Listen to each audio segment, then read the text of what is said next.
Hey, we've got Jason Kipnis Day today. What's up, Kip? Yeah, we do. Good to see you, boys.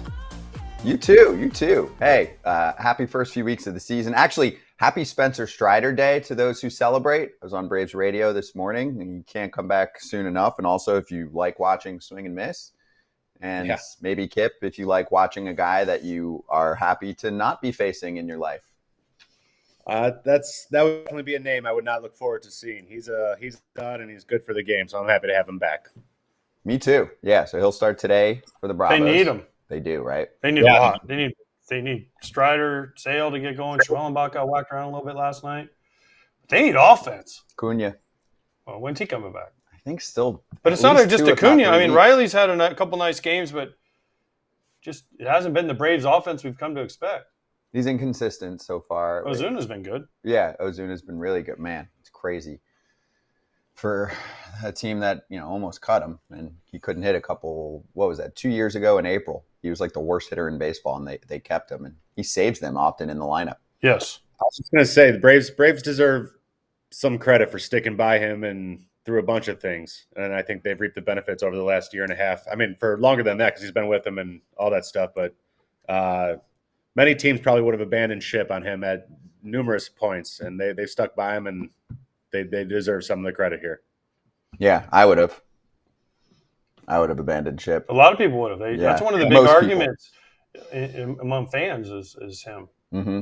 Well, because it's not just. I mean, it's mostly off the field stuff. Yeah. People in the guys clubhouse, in the clubhouse love him. They love that dude. But he's had bad issues off the field. 100%. There's no doubt. We don't condone that. No, nobody condones that. No. Well, one more thing before we start, because I don't know if we'll mention this anywhere else. Does anyone know who the home run leader in Major League Baseball is? Yeah, it's the guy who hit 2 against the White Sox yesterday. Soderstrom. Tyler Soderstrom has 8 homers. Hit 2 3-run jimmies yesterday, too, by the way. He's on fire. 8 home runs. And we mentioned it the other day, but it's Soderstrom, it's Brent Rooker, and it's Nick Kratz coming soon for the A's. And they're all bat guys. There's only one DH. They're all bat first players. So, Kip, Rooker played the outfield the other day for the first time in a year. He also had an injury, had some offseason surgery, but he's definitely, not usually grading as a great outfielder, much more of a hitter. Soderstrom and Kratz both are first base / DH guys. I mean, those will potentially be their 3 best hitters, maybe them plus Butler and obviously Young's got his own, or Wilson, sorry, guys, his own spot. But I mean, you've got 3 hitters that absolutely will deserve to be in the lineup, and ideally you have them mostly at DH. You got 3 guys testing the theory that if you can hit, they'll find a place for you. They're trying, they're finding places for them, but they're proving the theory is true. If you can hit, the team's going to find somewhere to stick you just to get that bat in the lineup, and they're doing it. Yeah. That's what they always say. If you hit, they'll find a way. Not only will they find you, they'll find a place for you. They'll give up some. Now listen, that's why some guys' WAR is not very high, and that's why WAR is a very flawed statistic, is some dudes' value is in their bat. That's it. They don't play defense. They can't play defense. Marcell Ozuna, Billy Butler, a guy like that. David Ortiz, his WAR wasn't great, but you know what he did? He's a lot better than 99.9% of the DHs in baseball, so that's why he's in the Hall of Fame, right? I mean, there are dudes that just that aren't very good defensively, but they can hit, and they'll find a place for you if you're a good enough hitter, especially in the new world with the DH in every league. Yeah, it's warm in Sacramento too right now. It's going to get way warmer. Mm-hmm. Wait till it's 120 degrees and the ball's really flying. Yeah, bring your pups to the park. You bring your eggs and you just crack them anywhere, and then you can just make them. On the concourse, on the grass, turf, anywhere. Listen, right? The hottest place on earth back in the day was like Kansas City, St. Louis. Like people were like, "Oh, Texas has got to be hot." I'm like, no. Kansas City, St. Louis in August, late July, August, those are just, especially the old Busch Stadium, it was just a bowl. Like Philly, the old Philly, the vet on the turf.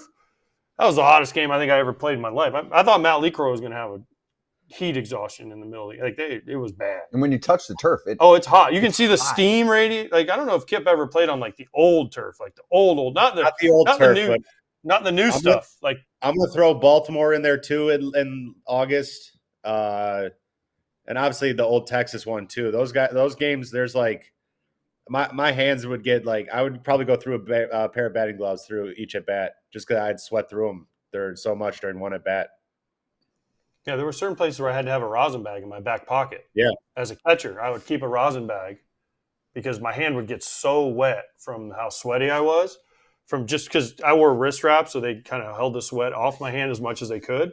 Same. And then I used to have a little rosin bag in my back pocket, and I would grab it and try to make my hand dry because there were times where my hand was like, I'm like, this is never going to work. And you can't go out to the mound every pitch and get it rosin. Yeah.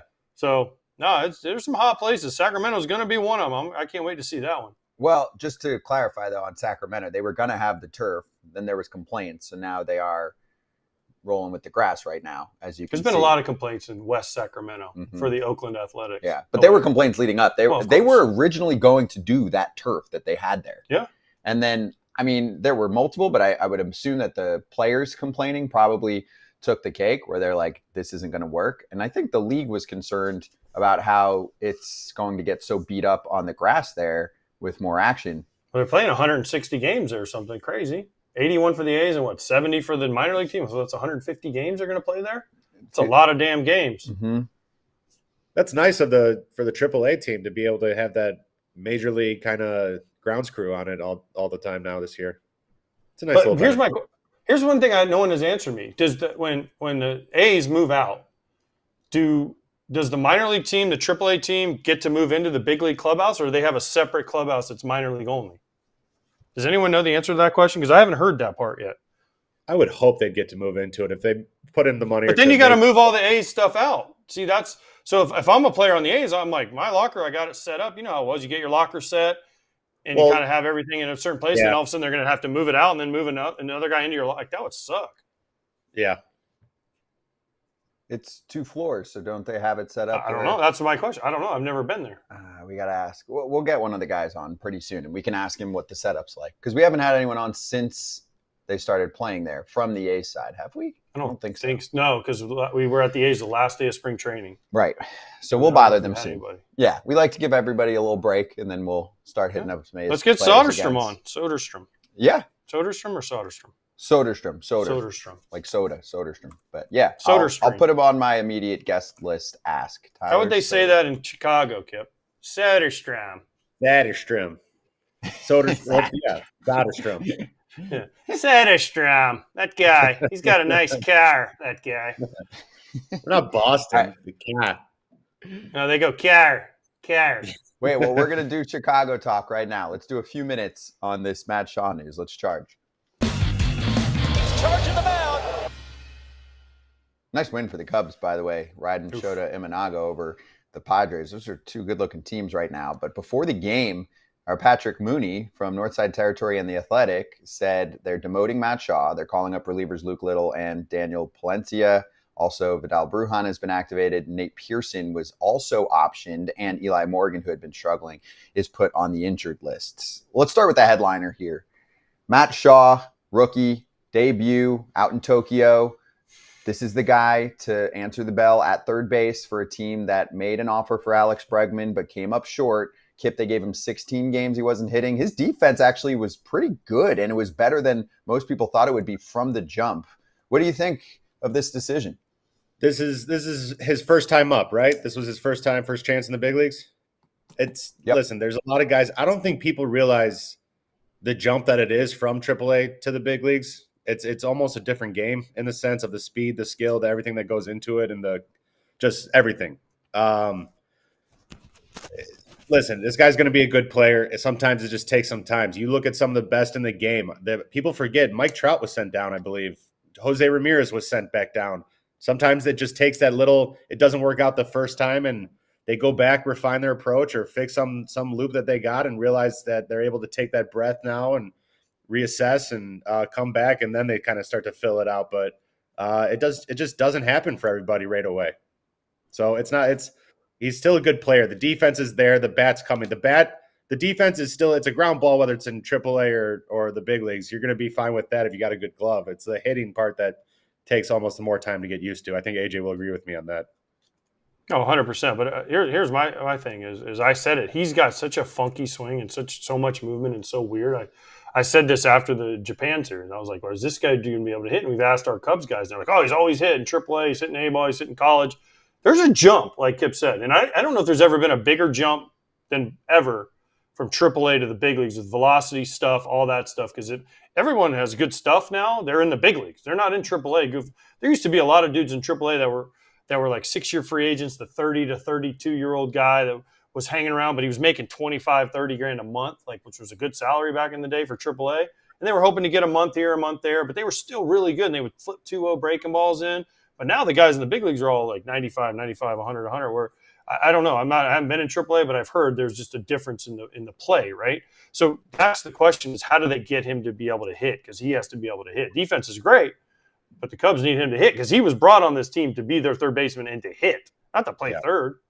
Should he work on his growing pains in the big leagues? No. Some fans were not on a time. team that's competing. Okay. Not on a team that's competing. If you're on the White Sox, let them figure it out, right? Make adjustments there. But when you're on the Cubs, they're trying to win, and they're expected to win this division. You can't allow – I mean, listen, Matt Sewald got off the bat. We've all been there. I mean, Kip, I don't know. I got sent down numerous times. I don't know about you, but I got sent down. I mean, there's a million guys I know that got sent down. So it's not like oh, no, he got sent down. So, Alex Gordon is a perfect example. I mean, you can name a bunch of guys that all got sent down. You get up there, you're like, oh, wow, this is a lot harder than I thought. I got to go make adjustments. And you come up, you try again. If it doesn't work, go back and go up and down a couple times. Mm-hmm. He was 172 average, 294 on base, 241 slug. That's a 535 OPS. I always try to tell people also just check out a StatCast page because it's a good idea of metrics. Yeah, everything on batting is blue except for walk percentage is pretty high up at 14.7%. So at least he's taken a few walks. Good, but everything else is really blue, including even average exit velocity, which is obviously looked at pretty importantly. 82.7 mile an hour average exit velocity is 2 percentile. Hard hit percentage, 4th percentile. So stuff like that is what they're looking at. Even for me, fielding, I think when I've watched him, I'm like, oh, okay, making most of the plays. His range right now, outs above average, is -2. That's 4th percentile. So some people might call that out because I mentioned it earlier. They've even said the defense has been better than they thought, but technically, metrics wise, it's not like he's not covering a lot of ground. Yeah, he's not covering a lot of ground, and it's not like they're looking at him going, "Wow, this is a plus for us." At least he's been a star on D. It's more like, "Oh, he's better than we thought." He hasn't screwed it up. Right. He hasn't. Yeah, but whenever when you came up, where I was like, "Man, I just don't want to screw up on defense. I'll figure out hitting, but just don't screw it up." Right? You were like, "All right, let me just catch the grounders to me." And that was my whole career. Yeah, right. Me too. I was like, let me just catch the ball, and when someone steals, throw it, and don't throw it into center field, and try to catch the pop-ups, and just hide back there, and then I can hit though. I'll figure out hitting side of it. That was my motto my entire career on defense. Don't be the weak link. Just make the plays that you can. Don't try to do anything too special. There you go. Make the routine plays. That should be your baseline as any big leaguer, by the way, is making every routine play. That should be the bare minimum to be a big league defender.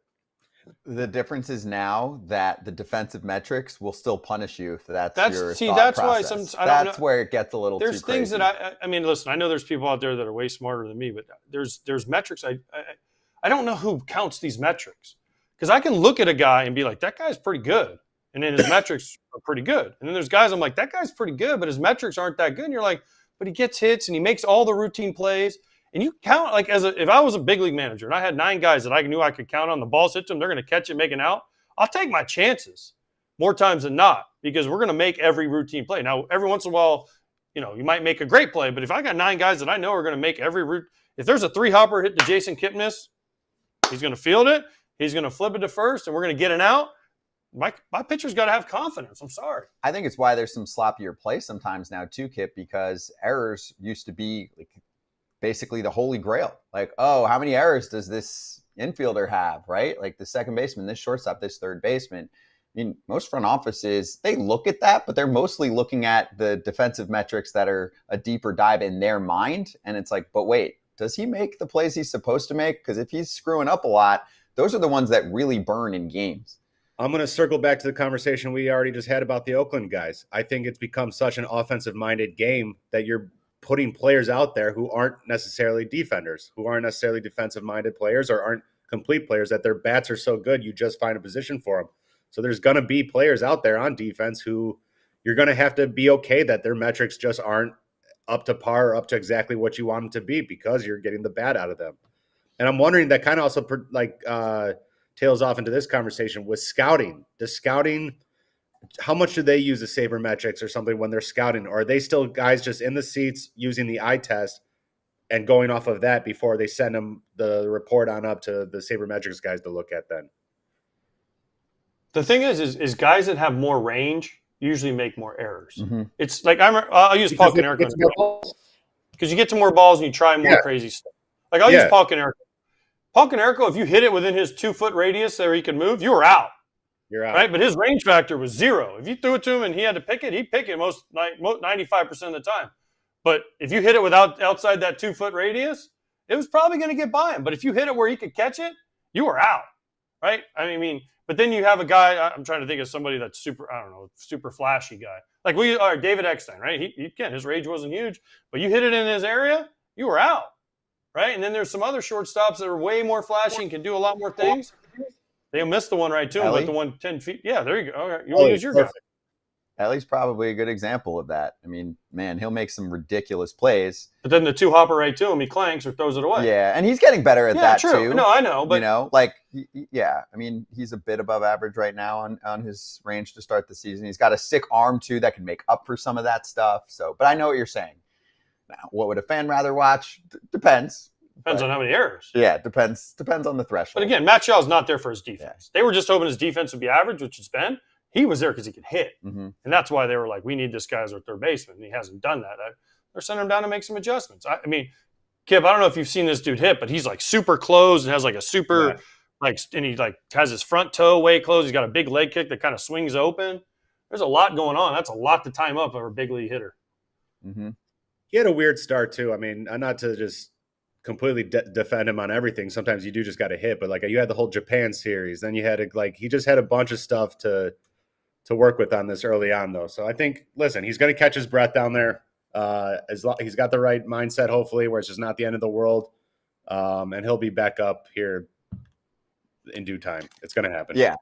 Yeah. Lastly, it shows the Cubs front office this year is not messing around. And it's not just that move, the other moves too. Like they're making a lot. Well, Pearson was supposed to be a big piece. He's gone. Eli Morgan they traded from Kip's Guardians, and he's hurt. IL. So they're trying to shake it up because they're like, we're not doing good enough. I mean, they're still fine. They're first. They need to make the playoffs this year though. So they're like, we need to win at the margins right now. We have a bullpen problem, even at the with a high leverage guy who we thought he's going down. We have a back end of the bullpen guy, like he's going down right now. If they've got replacements, which they do, like Luke Little, I think was pitching well. So anyway, thoughts, if you're catching this afterward, let us know. Drop it in the comments. Otherwise, let's talk to our resident GM on FT, Jim Bowden, joining us next.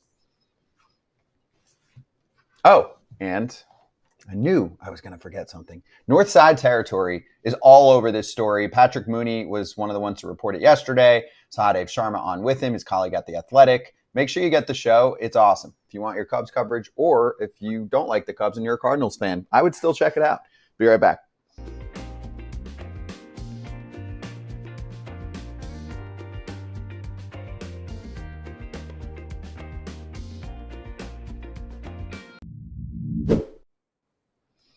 We got show and tell today because we want you to schedule your fitting at pxg.com/foul and get up to 20% off of your entire order.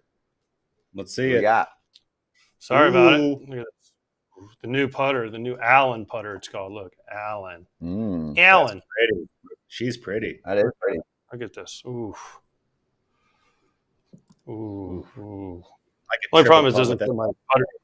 Doesn't fit my putter cover that I have, so I have to work on that. But it feels nice. Look how big the grip is. Oh man, it's perfect. Like super stroke. Look at this. That is a nice putter. Oh, it is nice. It is nice. Look at that. Have we had a couple rounds with it already? I just got it. Literally, I just pulled it out of the box. Oh, so man. Maybe today. There's me putting with it on fake grass. Money. There's Bob. I did one of those. I hate that. I'm nervous. It's like one of the PGA stores where just like everything rolls in, or if I was just putting well that day. Well, we just showed the one I made. I was going to say, there's messages in there too. Okay, it's real life. But hey, if you want to go, it feels give good. it a shot, To me, it's all about the way a club looks when I look down on it and how it feels when I swing it. Like you can put me in anything, but PXG especially their irons, when I use their irons, are super heavy, and I love super heavy irons.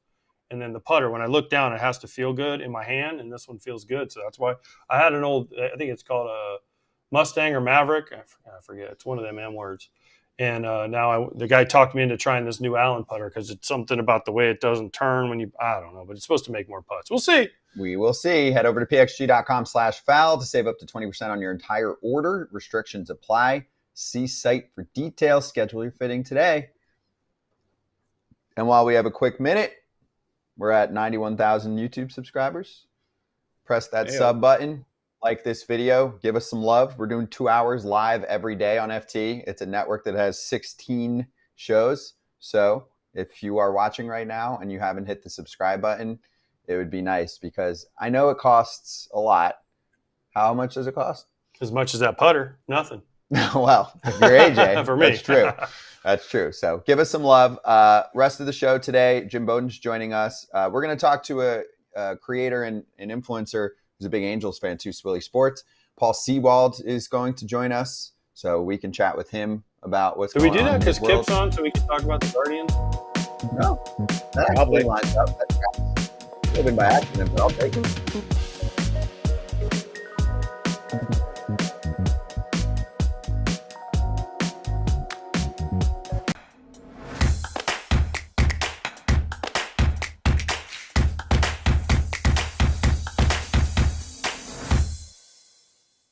Office Unfiltered time with FT Resident GM Jim Bowden. He's back. JB, I always like to hit the articles too when you put something out there and get a little more context.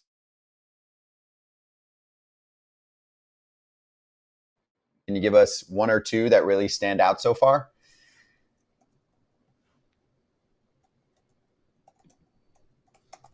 Uh-oh. Is that me or him? No, you're good. Okay. Uh-oh, did we lose That was a him? great interview.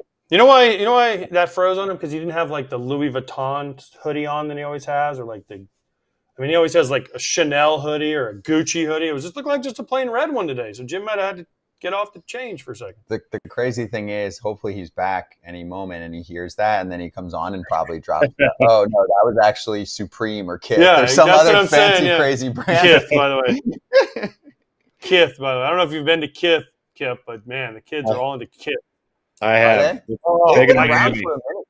I know, but I'd never heard of it. And sea fight. I think we're all frozen now. No, I think we're good. Oh, all right, we're back now. But yeah, it just I don't know. I got me a Kith shirt, and my wife made fun of me because she said it's for the kids, and I'm like, I'm still a kid at heart. So she had to make sure I ordered the right one. I had to order the right one. There he is. There you go. He's all right, back. we're back in biz. All right, JB. I don't know if you caught it. I'll give you the cliff notes, but let's hit your article and one or two players from 7 former day one MLB draft picks showing signs of a breakthrough early this season. What do you think? Yeah, I think one of the things that happens in baseball is you get these top draft picks and they get to the big leagues and they struggle their first year, maybe they struggle their second year, and then we always have people that give up on them, media, fans, baseball people, instead of really understanding patience. It's not that easy. Sure, there's the Bryce Harpers and the Mike Trouts that perform pretty well quickly, but even guys like Aaron Judge and Trout didn't hit their first cup of coffee in the major leagues. And so, I just wrote the article just to remind people that, these were 7 names that people weren't really talking about, that people were giving up. And it's great to see some of these guys off to great starts. I mean, let's start with Kyron Paris of the Los Angeles Angels. This is a guy that was a second-round pick, extremely athletic, struggled when he came to the big leagues, hit under the Mendoza level. But this year, he moved back in the batter's box 5 inches. He opened up his stance, sees the ball better, uses his core better, very athletic, quick twitch muscles. He's leading the American League in WAR right now with 5 homers and 5 steals and a 1.5 WAR. It's just fun to see that. And then take Tyler Soderstrom of the Athletics. How many people had him leading the league in home runs right now with 8? How many people? Like, not a lot, right? I remember 2023 when he had 160. Even I wasn't a believer on what I was seeing. And yet David Force, the GM, and Billy Beane, one of the owners, kept telling me, don't worry about him. He's going to be 30, 100. Be patient with him. He'll eventually get there. And, it looks like he's finally going to get there this year. And then there's Spencer Torkelson of the Tigers, who the front office said, you lost the first base job in the offseason. Cole Keith is going to play first. Torres is going to play second. And you have to make the team. There's no guarantee you're even going to make the team. And so it was a wake-up call for him, but he made adjustments, right? He's now really staying on his backside extremely well. He's just dropping the bat head like he did at Arizona State when he broke the home run record. And he looks like the guy that was drafted that we all thought would hit 30 and drive in 100. But I guess my point is a lot of these guys get taken in the first or second round. They struggle their first couple of years. People give up on them. And my point is, don't give up on them. Help them. Give them time. There's a reason why our algorithms say the prime years for a baseball player is 24 to 30. Jim, before I ask my question, what kind of hoodie do you have on today? Because I was disappointed. I thought normally, you have Gucci or Louis Vuitton. What is that one today? Now, we got a little Dolce & Gabbana going on. It's my bad. It's good. Yeah, only Dolce & Gabbana. Sorry, that's why I thought when you first came on, you had to go change because it wasn't name brand enough. So happy for you.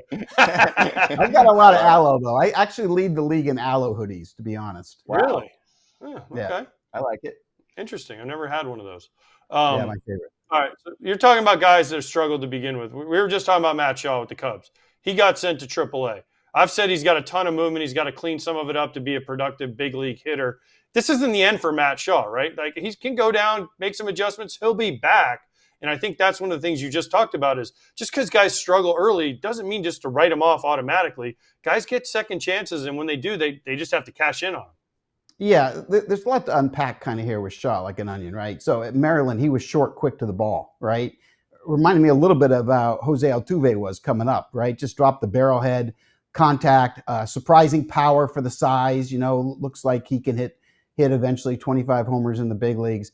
And a couple things happened here. Number one, for him to make the team out of spring training, obviously it was a mistake because I don't like setting a guy out after 20 games of failure. I don't think it's fair. What was he hitting? 170, 20 games, and you're gone. I don't like that. I saw the Cardinals do it with Jordan Walker in 2023 and kind of ruined him for a couple of years. We got big league stars like Marcus Semien hitting 117, Yainer Diaz hitting 120, another top rookie, Dylan Cruz, hitting 120. Like, I don't care what you do the first 20 games because these young rookies, they have never faced this kind of pitching in their life. And, 9 innings of it every single night. They've never seen it. So you're going to have to adjust, but give them time. 20 games isn't enough. So either you made him make the team before he should have, or you sent him out too quick, in my opinion. But to your point, AJ, and I agree with this completely, he's got a lot going on preliminary. And because he's got so much going on, there is no way he's going to be able to time major league fastballs, major league breaking balls, change up, and the differential that he's going to see pitch to pitch with all that going on. He needs to go back and be like he was a few years ago, just short, compact, quick to the ball. And when he does that, he's going to be really good. Look, he's not going to be a great defender, but he'll be able to make the routine plays. And I do think he's going to hit. I just think it's really disappointing that you send a rookie out after only 20 games. I just don't like that idea. Hey, JB, I'm going to stay on the Cubs with you for a moment because that wasn't the only move they made. The other ones won't attract as much attention, but do you get a sense that the Cubs are going to operate differently because this front office needs to get this team into the playoffs? And if we can even push that forward to the trade deadline, it's never too early to talk about it. Maybe the Cubs get very involved in a Sandy Alcantara sweepstakes if he gets the command in gear. And obviously they just lost Justin Steele as well. So what do you think about this front office telling us we're in win now mode at all costs? Yeah, because it's win or get fired, right? Jed Hoyer knows that, right? Carter Hawkins knows that. It's win or get fired. That's why they made the Tucker deal. You don't make the Kyle Tucker trade if you think you're going to be there long term. You do not give up 6 years of Cam Smith for what appears to be 1 year of Kyle Tucker. So you have to do everything you can to win right now. And again, I don't think you send Matt Shaw down if you don't feel that sense of urgency from ownership. You haven't been extended. Your contracts are up. You feel the pressure. And by the way, I picked the Cubs to win this division. So I think they're going to be able to keep their jobs. But I do think when you see moves like they're making this quickly out of the gate when they don't need to, I think it tells you the sense of urgency as the Tucker deal did. I also think it's extremely important this front office does everything they can to try to sign Kyle Tucker as soon as possible and not let him get to free agency. Because if you let him get to free agency and lose him after trading Cam Smith to get him, that's one of those deals you'll regret the rest of your career. How much of this urgency is coming from, let's say, Craig Counsell's urgency, where the managers, how many managers get off to that bad start and they feel like they're in the hot seat? Because over the last 5 years, we've kind of seen it's been rare where there's not too many in-season manager changes. So maybe they're not as a hot seat as we think they are. But overall, there seems to be some pressure when your manager might be on the same hot seat that you are as a player a little bit. Yeah, and this is different in Chicago because Craig Counsell is not on the hot seat. His job, he's getting paid $8 million a year. He's fine. He's considered one of the best managers in baseball. He's going nowhere. He was very critical indirectly on the front office at the end of last year, just saying we have a long way to go before we're a legitimate postseason team. And the front office reacted because their job's on the line. But Counsell's signed beyond this year. Jed Hoyer is not. And, when you have an executive like Jed Hoyer who doesn't have any job security after this year from the owner, look, as a front office executive, you know where you stand. And when you're in a division in the NL Central where it's winnable, it's not a great division, you better win. So they're going to do everything they can to win. And sure, if Sandy Alcantara is traded in July, if he's able to give 10, 12 great starts and prove to teams that he's going to be the pitcher that he was when he won the Cy Young Award, I absolutely believe the Chicago Cubs will be in that race to get Alcantara, like everybody else will, by the way.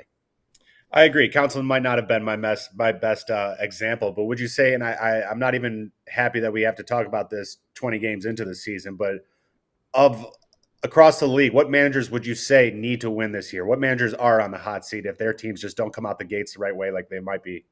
Yeah, that's a great question. I think people are going to give the obvious, Bud Black in Colorado, how many years are you going to finish in last place before you make a managerial change? And of course, he's one of the most popular people in baseball. He's such a great guy, but that's going to be an obvious name. Carlos Marmol Ali Marmol in St. Louis, of course, is going to be in that list because Chaim Bloom is going to take over. And when you take over a team, normally you want your own guy in that spot. So I think he's on the hot seat, but I'm not sure, he can win anyway with that team, but I think it's more about who's coming in.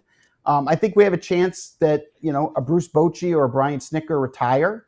I don't think they're on the hot seat, but I think there's a chance that they walk away at the end of this year. I think that's a real possibility, but I'm going to go kind of out on a limb and give you a couple that I think have to win. So I think the hot seat or the ones that should move the needle a little bit, I think Brandon Hyde in Baltimore and Schneider in Toronto are the two guys that have to win. I think they've got to take their teams to the playoffs or I don't think they'll have their jobs. And if they're out of it in June or July and all of a sudden they're dumping it, I think either one of those guys could be the first manager fired in season. Wow. I think Hyde is a little more surprising than Schneider. Yeah. In those two names. You did mention Bud Black in Colorado, and he's been there, 10 years? I'm not even exactly sure. He's been there a long time. But if you were the GM, the president of baseball ops in Colorado, what do you do? What do you do?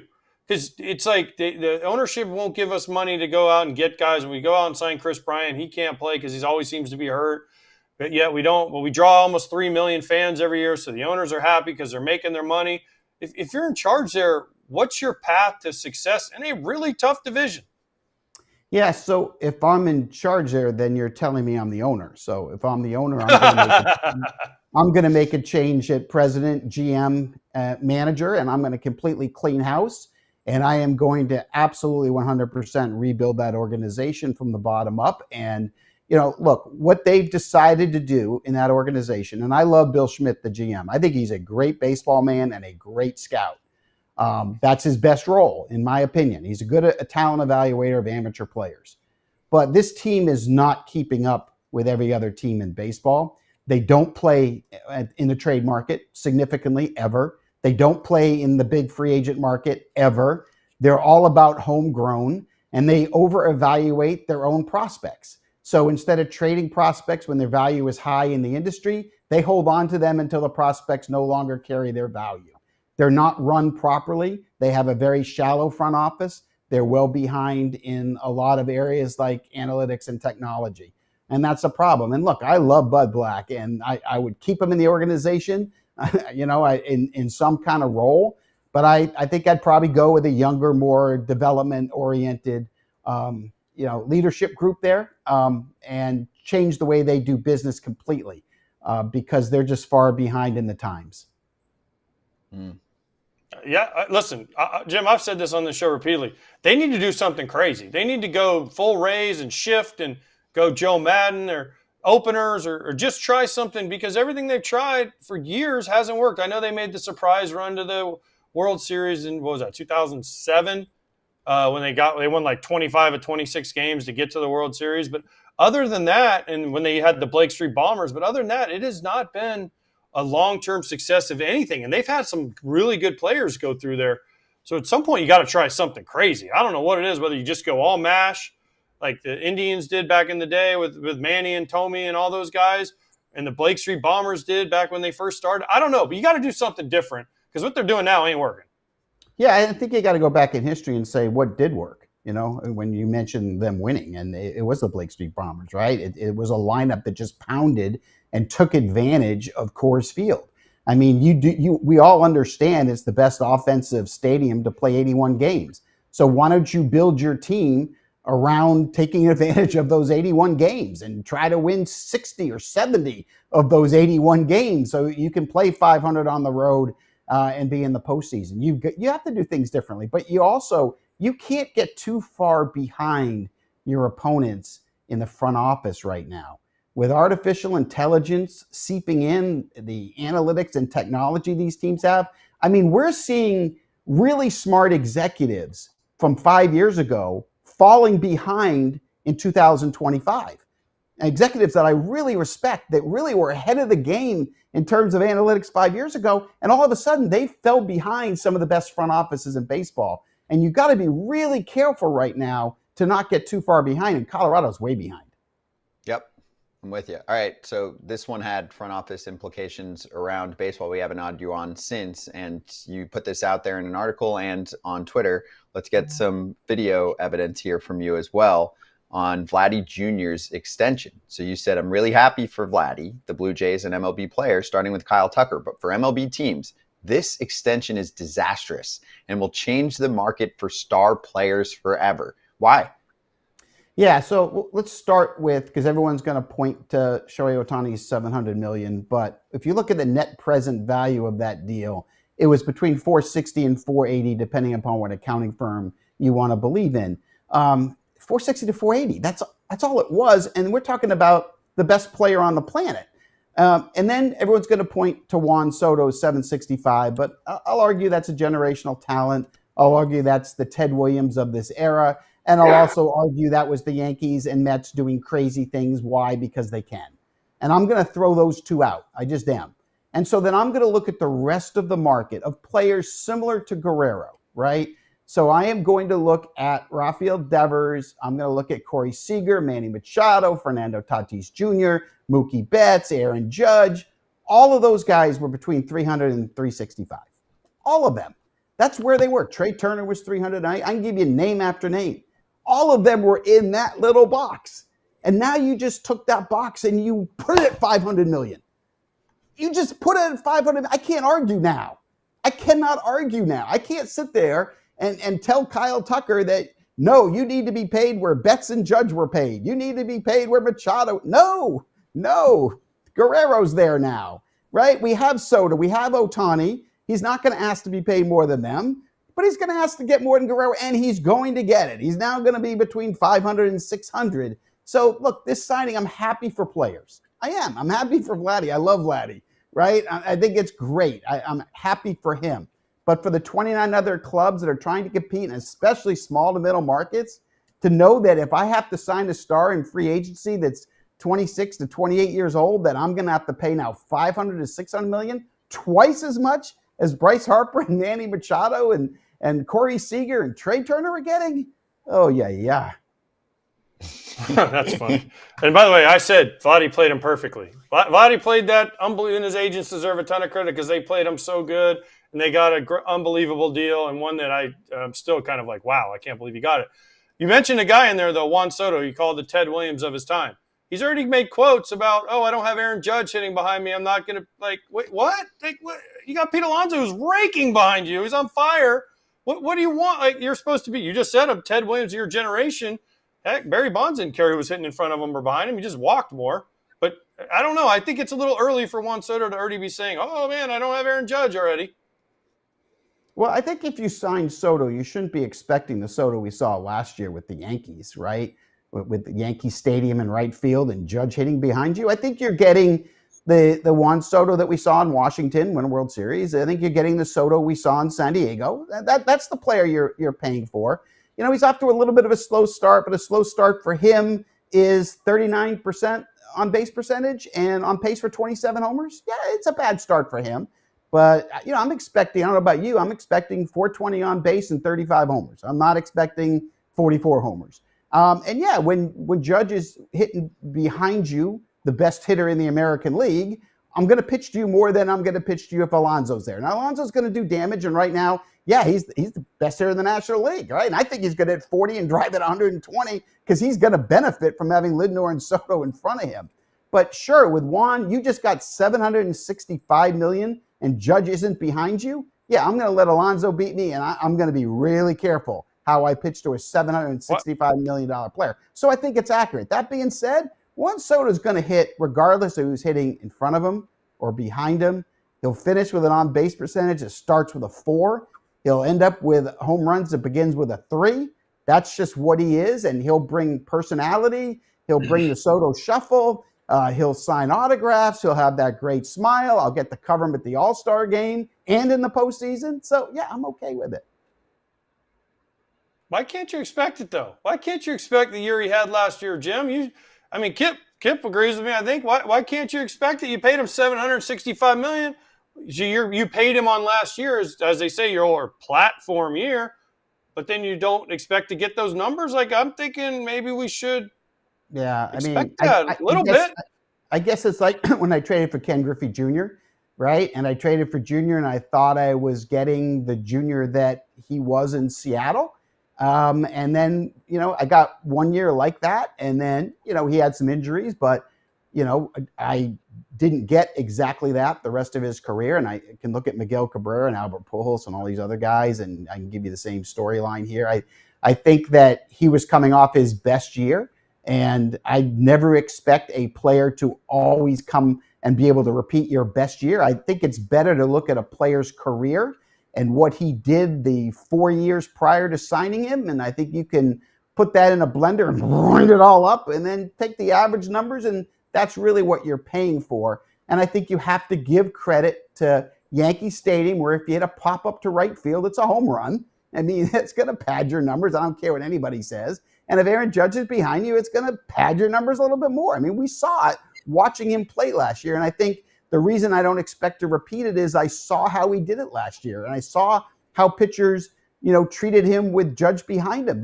They pitched to him, and I did not expect that to happen with the Mets hitting 2 behind Lindor. I did not. StatCast Park Factor, and they like to take a few years of sample size. Citi Field is 23rd best for hitters. Yankee Stadium is 11th best for hitters. Okay, it's a big difference. It's a difference. Yeah. I don't know. He'll be fine. We just have had this conversation for a couple of days. When you make the back of the New York Post, Jim, and you're 20 games into your Met career for some quotes about there's a topic there, right or wrong. There's a topic there because you kind of if I played for the Yankees or the Mets, I'd kind of never want to be on the Post unless it's like I hit a walk-off home run or something. I don't ever want to have something on the backside where it's like, I don't know, and you got Heyman and all these guys and, writing about it. It's Sherman, it's like, I'd rather just hide in the shadows and do my job and be the Derek Jeter. Yeah.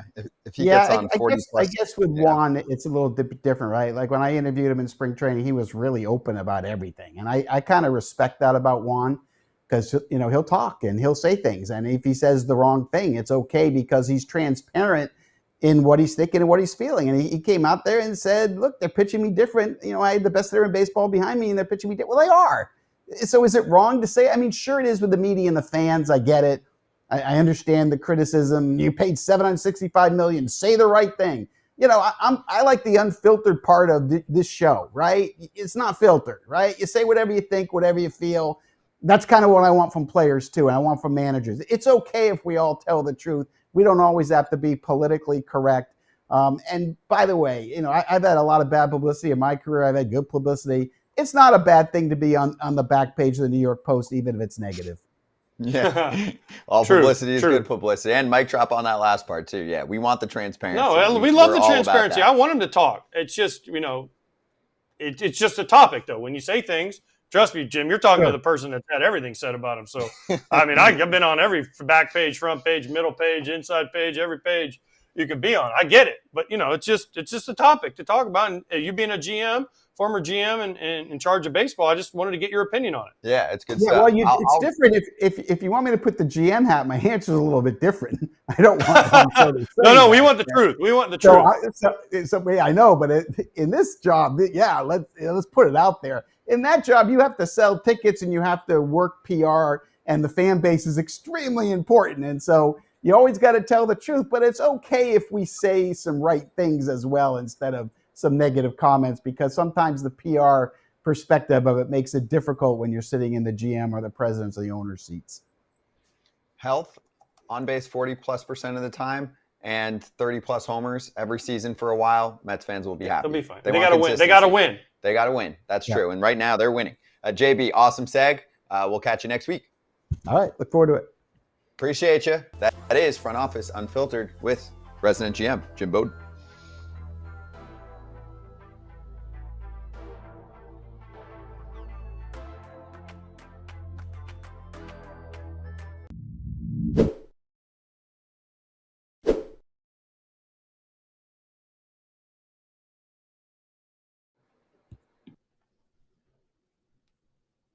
Godfather, I'm looking for premium clothes at an affordable price. I want it to fit nice. I want it to make all the features that we want to point out look nice. And I want softness. Yes. What do I do? You hit up True Classic. I mean, these shirts that I have on right now, not only is it fitting and it's soft, it makes my arms look a little bigger too as well. The comfort is all I ask for in clothing, and that's the biggest part. And this is what they have. The jeans are comfortable too as well. Everything that you put on right now from True Classic is special. It's something I'm going to buy in all different colors. It's 100% perfect fit guarantee, easy returns, free shipping on all orders. And whether you're bundling up for the cold or you're getting ready for spring, you can level up your style with clothes that actually fit right. Just go to the FT exclusive link. That's trueclassic.com/foul to save. Trueclassic.com/foul. Shop now and elevate your wardrobe today with trueclassic.com/foul. I want to ask this question because we didn't actually get to it yesterday. We talked a lot about Harper and Posey, but the big line from him was that Buster Posey has his dream job. So quick hitter for both of you. AJ, you can start. Do you think that Bryce Harper might be a Buster Posey in the future, and do you think he would be good at it? I think the difference in Buster Posey and Bryce Harper is Bryce Harper's a little more emotional than Buster Posey was. Buster Posey was a little more like this. And this is not a knock on Bryce Harper at all. I was emotional, and I'd love to have the Buster Posey job because you can make your own team, Kip. If the front office, like Jim just said, if they give you and you're in charge and they say, here's an open checkbook and you can make your own team, I think that would be awesome. But I think Bryce is more like me where we kind of get a little bit, oh, man, I'm mad at this dude because he stinks. I'm going to send him out for no reason, even though other people are telling us. But I think Bryce would be able to figure it out. I think the difference is Buster is a little bit more flatline than emotional-wise. And I think I want players to be able to run teams because they know. And until you've done it, you don't understand what it's like to step into the box or on the mound. Kip, 30 seconds, thoughts?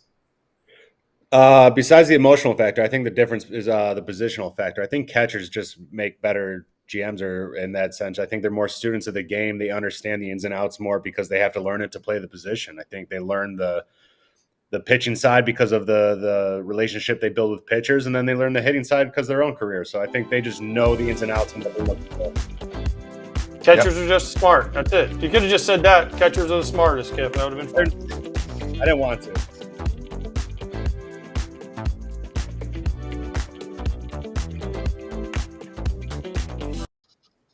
Hey, our next guest is Swilly. You can follow her on basically any social media platform, Talking Ball, Talking Angels, at Swilly Sports, Swilly. Swilly, great to have you on. And I would ask you how you're doing, but I have to imagine it's pretty good as you follow the Angels very closely, and this looks good right now.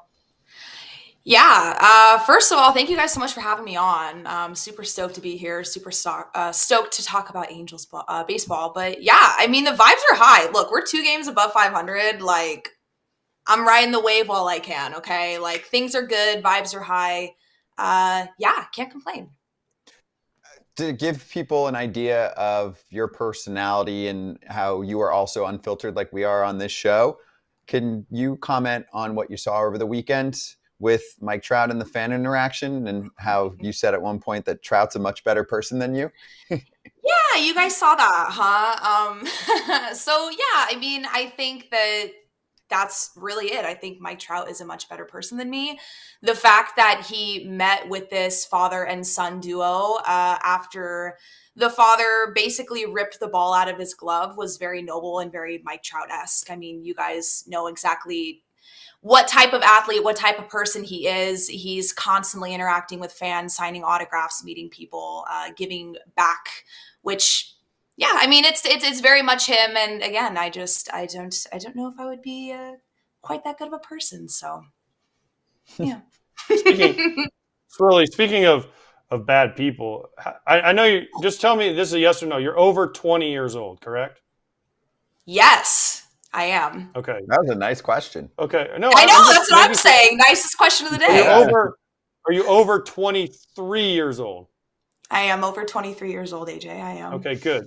I just want to know, because most Angel fans that are over 20 years old, they hate me. So the fact that you came on this show is just such an honor to me, because most Angel people that are over 20 and remember anything from 2005, they usually don't want to speak to me. So thank you for coming on and speaking to me as, somebody that remembers what happened 20 years ago. Wow. I mean, an honor for you. That just, my head is the size of my room now. But no, I mean, look, I was an athlete for a long time too. And obviously, like, I clearly did not play on the level that you did, but like, there's a difference between who somebody is on the field and who they are off the field. You're competitive. You're playing for the game. You're playing for your team. People are just, athletes especially, are different. Like, it's just different. Like, of course I feel some type of way about 2005, but like, I know that you're not like a super shitty guy. So yeah, I'll look past it. Hey, watch it. We're on a lot of TV. Yeah. Careful. Seriously. Careful. Listen, I want to tell you a Good story. show. This is how much Angel fans love me. Okay. So it was Okay. like years later. It's like 2010-ish, years and years later. And the White Sox were terrible and the Angels were terrible, whatever. And I have some friends sitting in Anaheim in the stands, and I come up to bat, and the whole stadium boos me. My friend's sitting there, and the two guys sitting in front of him, one of them looks at the other one and goes, "Why are we booing this guy?" And the guy goes, "I don't know. Maybe did he do steroids or something? I guess." Boo! I didn't even know. I had no idea. Oh, it's so great. That's good. But I figured with Angel fans, I'm even. We blew it in 2002. I mean, Adam Kennedy, I love you, Adam, but you hit 3 home runs in one game, right? I mean, come on. That's the best year ever for the Angels. I know, that's what I'm saying. We lost in the LCS to them, right? So then we beat them in 05. It was a makeup. It was makeup. It evened out, right? Good trade. Yeah. I love it. What a story. Fans are so funny. I mean, I've even heard fans where people will boo Jose Altuve or like boo George Springer. And it's like, why are we booing these guys? And like, that's a whole different topic in and of itself. But like, I don't know. Fans are funny. They make me laugh. Well, I hate to change the topic from booing AJ because we could spend all show on that. One of my favorites. But I want to get your insight now on the Angels right now. What's been working for them so far? Talk us about Kyron Paris, a healthy Trout, Adele. All these guys seem to be clicking right now with the new manager. Can you break it down? What you've seen so far is working for this team? Yeah, I mean, there's so many things. I think from like a macro perspective, I think we're finally starting to see this plan that Perry and the front office have put together of forming a young core, right? You have Logan O'Hoppe behind the dish, who you're going to get passion and you're going to get somebody that's going to hit the ball hard and just be such a leader, I think, in the infield. You have Zach Neto, who is in AAA right now, hopefully getting the call up here soon. They wanted him to play back-to-back days at short for a full 9 innings. And I think he's about to do that today. Not totally sure, but we have Zach Neto at short, who is an electric player, underrated in my opinion, had a 5-WAR season last year. You now have Kyron Paris, who you mentioned. I mean, I could talk about Kyron Paris for a very long time. His story has been super, super inspiring, super fun to watch so far. Debuted at 21 years old, didn't see immediate success, took his talents to St. Louis to meet with the teacher man, who I'm sure you guys have talked about before, worked all offseason to change his swing, and now we see a 255 WRC plus, which is tied for the highest in Major League Baseball with 40 plate appearances, one of 25 guys with 5 or more home runs. And at 23, he's showing that he has potential to be a solid player. Obviously, the streak isn't going to last. That's just not how baseball works. But I think we are seeing a good glimpse of what this young core can do. And I mean, I think we have some really fun veterans that are at the helm of it all too. I mean, you have Kenley in the bullpen, who, from what I've heard, is watching every single bullpen, who during spring training was watching a ton of batting practice. You have Darno behind the dish. You have Kyle Hendricks on the bump. And all of these guys have been there before, right? So I think a combination of all of that is super, super fun and exciting to watch. And then, like you said, Mike Trout is healthy. Mike Trout is doing Mike Trout things. Obviously, the average is a little bit lower than we'd like to see, but he's still walking a ton. So his OPS is just fine. I'm pretty sure it's above 800 right now. So yeah, I mean, I think the team is going in the right direction. And I think with a lot of the grumblings that we hear from major media outlets, just from the city of Anaheim with Ohtani leaving, I think it's hopeful for Angel fans. We see a lot of hope. We see what the direction of this ball club can be. Swilly. I feel weird calling a grown woman Swilly, by the way.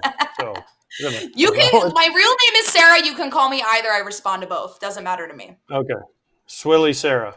Sarah Beautiful. Swilly. Which one was better? I don't know. Okay. I have to ask you about one of the Angels' all-time, lightning rods of lightning rods, Mr. Rendon. You're an Angels fan deep down to the core. What is a true Angels fan's thoughts on Anthony Rendon? Now, and we have media guys on here, and they're not going to give us a true answer. And we have players that come on here and they give us the teammate answer, which I respect the heck out of. Of course. But as a true Angels fan, what is the feeling amongst Angels fans on Anthony Rendon? Well, I think lately, at least over the last week or so, I think that we have started to make this connection of we're 9-7. Obviously, we've had a really good start. The last couple of games have been a little tough, but we had a great start to the year. And he's not in the clubhouse. I tweeted about this a couple of days ago, and a lot of people seem to think, well, maybe it's just a coincidence, but maybe there is some sort of tie between the two. I have heard that the vibes do seem to be great in the clubhouse, and maybe some changes based off of who's in there and who isn't in there. But I think we, as a fan base, generally are ready for the Rendon experiment to be over. And I know that sounds harsh, but it sounds harsh. Like, this isn't like, I feel bad saying these things. It's not like harsh. Kind of like, I mean, it like, look, because this guy is a major league ball player. He's seen so much success. He's won a World Series and he is making a ton of money. But I think that as a fan base, we're ready to move on. Yeah. Swilly, you don't work for the team. Like, you can say, hey, this has been a disaster contract. But seriously, I mean, you've got a lot of good things going for the team right now. Like, you can say, hey, this has been a disaster. It's bad vibes. Everything around it's been a mess. Obviously, he's not happy with his situation and he's hurt. Like, it would be best if everyone moves on at this point and just eats the contract and goes home. So I feel like that's totally fair. It's not, there's no personal shots there. Absolutely not. Like I said, this guy is a major league ball player and has seen so much success. Like, who am I to him? You know what I mean? But yeah, I think that it will be mutually beneficial when either the contract runs up or if he retires or whatever the case may be. Can I get an update on the current kind of pulse of the cell phone policy in the locker room? I feel like all the guys are pretty on board with it from the sounds of it, that they don't have a problem with it. But, well, actually, what do you think about it? Obviously, with the younger generation, everybody's on their phones all the time. How do you feel about it, too? Yeah, I mean, I think it's great. Like, look, if they're seeing success and, you know, guys like Logan O'Hoppe are like, yeah, we love it, we're on board with it, then who cares? Like, I don't care what they're doing. As long as everybody is bought in and everybody's on board, who cares? Like, I think it's great. And I do think that phones and social media can be a distraction. And, you know, it's not like they walk into the stadium that they're playing at and they have to drop their phones in a bucket. Like, they can still use them. It's just when they're in the clubhouse hanging out, connecting with each other, they don't have to use them, which means they're forced to talk to each other and interact with each other and, you know, play ping pong or foosball or whatever it is. So if it's working, who gives a shit? I don't care. If it's working, it's working. Yeah, well, you care because you're big on the social. You need them clicking on your stuff, so you need them on them phones. Honestly, I hope to God that they're not looking at my stuff. I hope they're not paying attention to social media. I think that could. Rendon is. Well, yeah, Rendon probably is. Good point. I think it's good for these young guys. Like, if they go online and see all of these people that are saying things about who they are as a baseball player when they probably haven't even picked up a bat in however many years, or they hardly even played. Like, I don't want them to see that stuff, because confidence is important when you're young in Major League Baseball. So that's right. Yeah. I mean, I haven't picked up a bat in years, and I'm still able to say whatever. Well, but they're not all made like you. I just recommend for some of the young players, text for mom. Those are usually the best ones. You were great today. It's okay. Yeah. Like, you made contact with that, me in baseball. I know you hit into a double play, but I knew you were 0 for 4. Yeah. My mom won't send me stick figures on how to hit. So, yeah, I love you, Mom. That's so good. Swilly, this was great. Thank you so much for joining us. Great to have you on. We'll have you back. Everyone check out Swilly's work all over the socials at Swilly Sports. Thanks, Swilly. Thank you guys so much. I appreciate it. Yeah, you too. All right, FT fam. We'll be right back.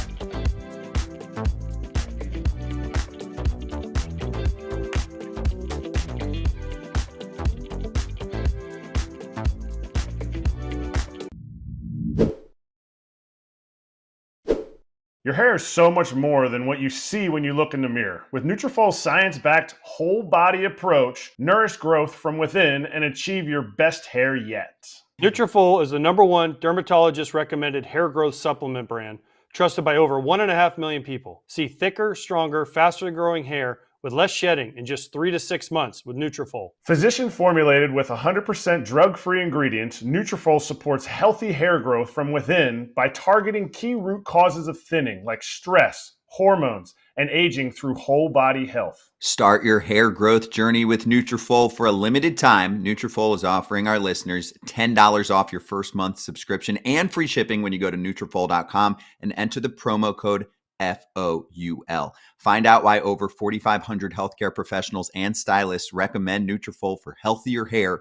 Nutrafol.com, spelled Nutrafol.com, promo code FOUL. That's Nutrafol.com, promo code FOUL.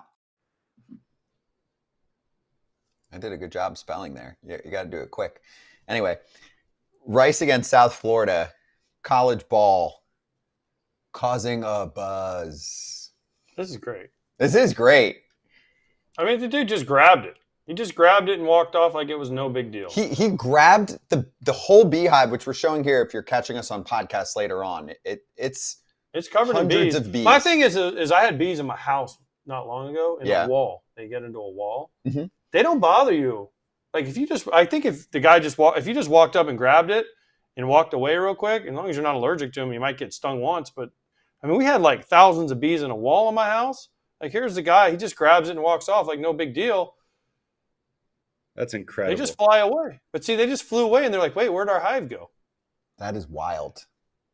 It takes him a second to realize that, wait, we don't have a hive anymore. Yeah, but his hands are in there. I mean, they're floating around his hands. And there he goes, the legend himself, Kip.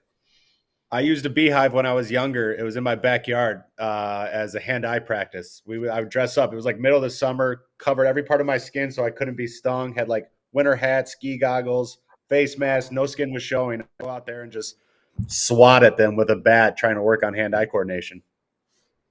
True story. But I mean, like I said, I had bees in my wall, and we opened the window. The guy came and cut a hole in the wall, and they went right out the window. And then he ripped out. It was honey in the wall. It was crazy. They should have went the other way. They could have had all kinds of food in the cupboard, the whole deal. No, they weren't allowed that way. I was standing there dressed like Kipnis with a bat. Yeah, ready.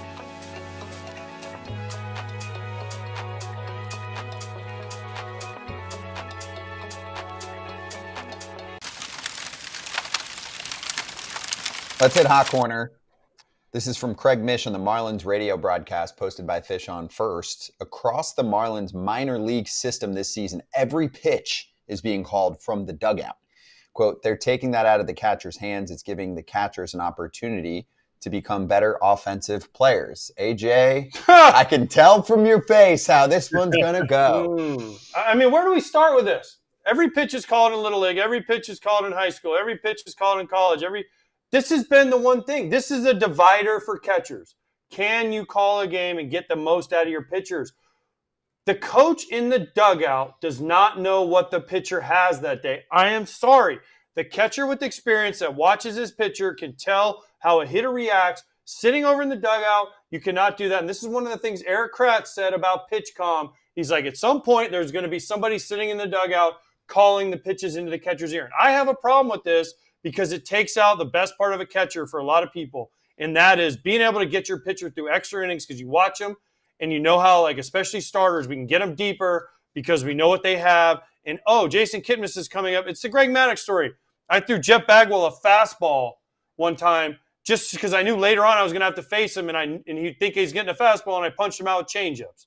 Right? There are times where I was catching, and you can't always run to a weakness in the first inning. You say, all right, well, there's 2 outs, nobody's on. We have Jason Kipnis coming up. Maybe we throw him that heater away that he can get his single on, so later in the game we can go to the breaking ball, right?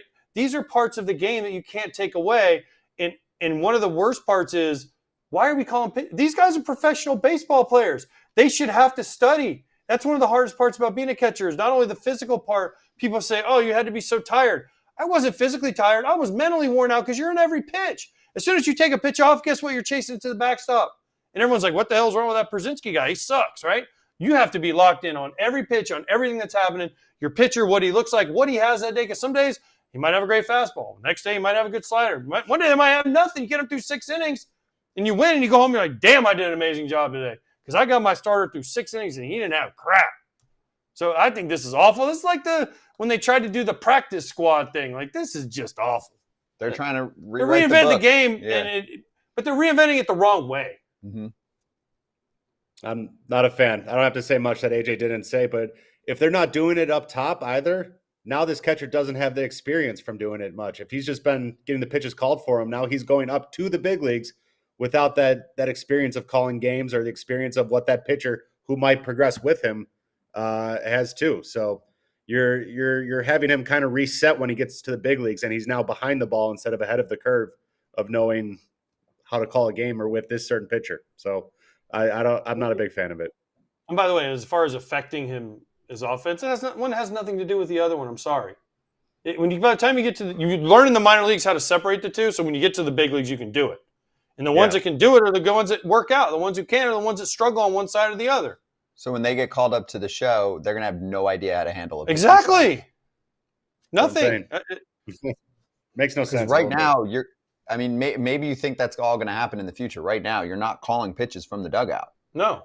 Not pitch by pitch. They're not going to. I don't think they'll ever allow that. You don't? I don't think so. I mean, they have the wristbands now, which pretty much tells them what to call anyways. But if they start doing that, there's something we need to reevaluate what we're doing as baseball. Doing it in high school. High school's fine. I get high school. I'm very fortunate. My son is called every pitch of his entire high school career. The coaches he's had have said, all right, you do it. And if you make a mistake, we'll talk about it. And he's made mistakes. I've had some conversations. But you learn, and now he's like, and I watch the game again. But it's Don Cooper, who was our pitching coach we won in 2005, longtime pitching coach. He used to look at me and go, why'd you call this pitch in this situation? I'm like, Coop, this isn't PlayStation. I can't hit X and make it go here and Y and Z and da-da-da-da. I go, if you want to call the games, here. Fastball, curveball, slider, changeup. And he's like, I don't want that pressure on me. I'm like, exactly, then shut the hell up, right? Like, Yeah, this is what makes a catcher a quarterback. Yes. I'm all for it. Yeah, I don't think they should do it. Plus, what if your pitcher shakes and then you're on a pitch clock? You're going to run out of time. I don't know. It sounds like a mess. Yeah, taking that away from a player getting paid to play ball, mess. All right, we'll swing back. We'll keep rolling here on FT and get ready for Paul Sewald joining us soon, too.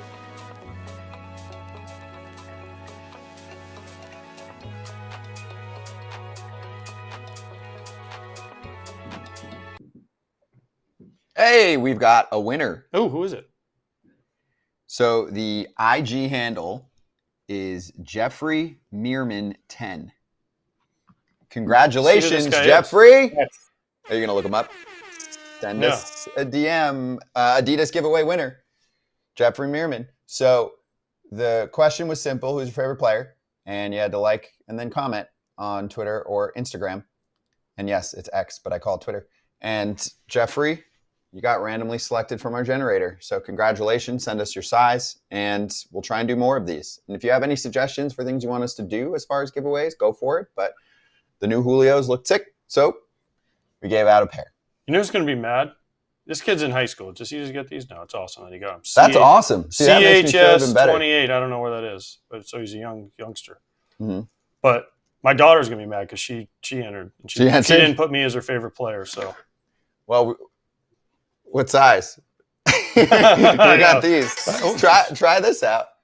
Yeah, those might actually fit her. I don't know when she'd wear them. Yeah, that's what I'm saying. These are nice. Kip, you were a Nike guy though, right? Yeah. These are nice though. These are nice. Bottom. Flowers. Look at these bottoms. That's nice. I mean, these things are so light. Look, I can even almost hold them up with one finger, but I got to go two. Are they soft on top? They're super soft. Yes. I almost never liked that. I kind of liked having the laces in the tongue part. Well, these have the. God, I don't even recognize them anymore. Yeah, they're. You could have stole 2 bases a year, Kip. Yeah, exactly. Cool design. Awesome. It is.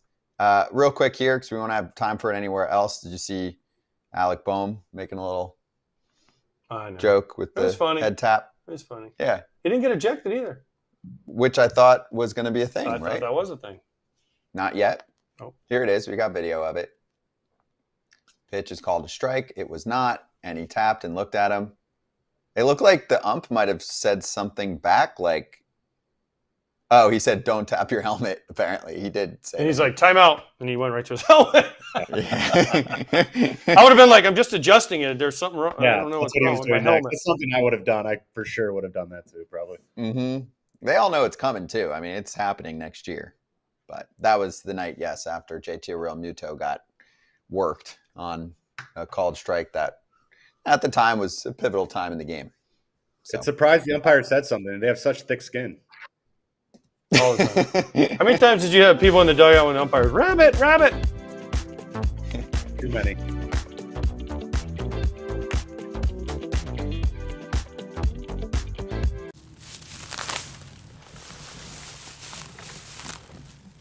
All right, we're diving into more articles this year. So there's one in The Athletic about quality control coach, pitching strategist, and many more titles that have been created in baseball, and the topic of title inflation. Dennis Lin, Zach Meisel, and Sam Blum all working on it. And there were some jokes about the show The Office in there, but things have really changed. And your classic 6-person coaching staff with the bench coach, hitting coach, pitching coach, first base, third base, bullpen, whatever, is gone. I don't think any team just has that, but then some of the titles that you get these days, strategist of performance and data integration with the Marlins, about the Red Sox with a game planning and run prevention coach. You've got your major league field coordinator, director of defense, base running, and strategy. There's someone with that role with the Guardians. So, Kip, what do you think of all these fancy schmancy titles? I'm not saying they're not useful, and I'm not saying they don't have a purpose. It just seems like you're adding a middleman to some stuff that should already be done or can be checked off by the group as a whole, the team as a whole, or the staff as a whole. So, but I'm not saying that there isn't a usage for them by any means. I think it's just you're adding a job for someone. I don't know the full what they do, because I mean they weren't there when we played, so you can describe them to me some more, but it just seems like it's stuff that's, whether it's common sense or to the analytical side, the strategist stuff, that could be just front office stuff that maybe is useful, but otherwise it seems like stuff that should already be, if you have a high standard or a good locker room, should already be taken care of. It's just more voices in the player's ear, right? It's more things, and it's more voices in the manager, more voices to talk about. I mean, God forbid, I always laugh about this. I don't know how it was when you were in the minor leagues, Kip, but we had a manager, a pitching coach, a hitting coach, and a trainer. And that was it. That was it. We had a manager, a pitching coach, a hitting coach, and a trainer. And that was the whole staff. And we're like, man, how did we ever survive? Don't you think it's better now? I mean it's sure, better, there's but a line. Now they have in A-ball, they have 12 different coaches. Mm-hmm. You know, a mental coach, a first base, a hitting coach, assistant pitching coach, assistant, right? Which is great. It's more jobs in baseball. But also, I mean, how many? And this all kind of started with the Giants, didn't it? With Gabe Kapler having a lot of coaches, and then other teams have taken off. And I think it's what Kip said. It's just a way to give more people jobs. Oh, I have a friend. He needs a job. Let's give him offensive coordinator job. Like, what does that even mean? You ask them, and they're like, well, I'm in meetings, and I give my advice here and there. And it's just another voice to have around. And, you know, my favorite is this one, game planning and run prevention coach. Wasn't that the name of the game, is run prevention? I think that might be Veritech.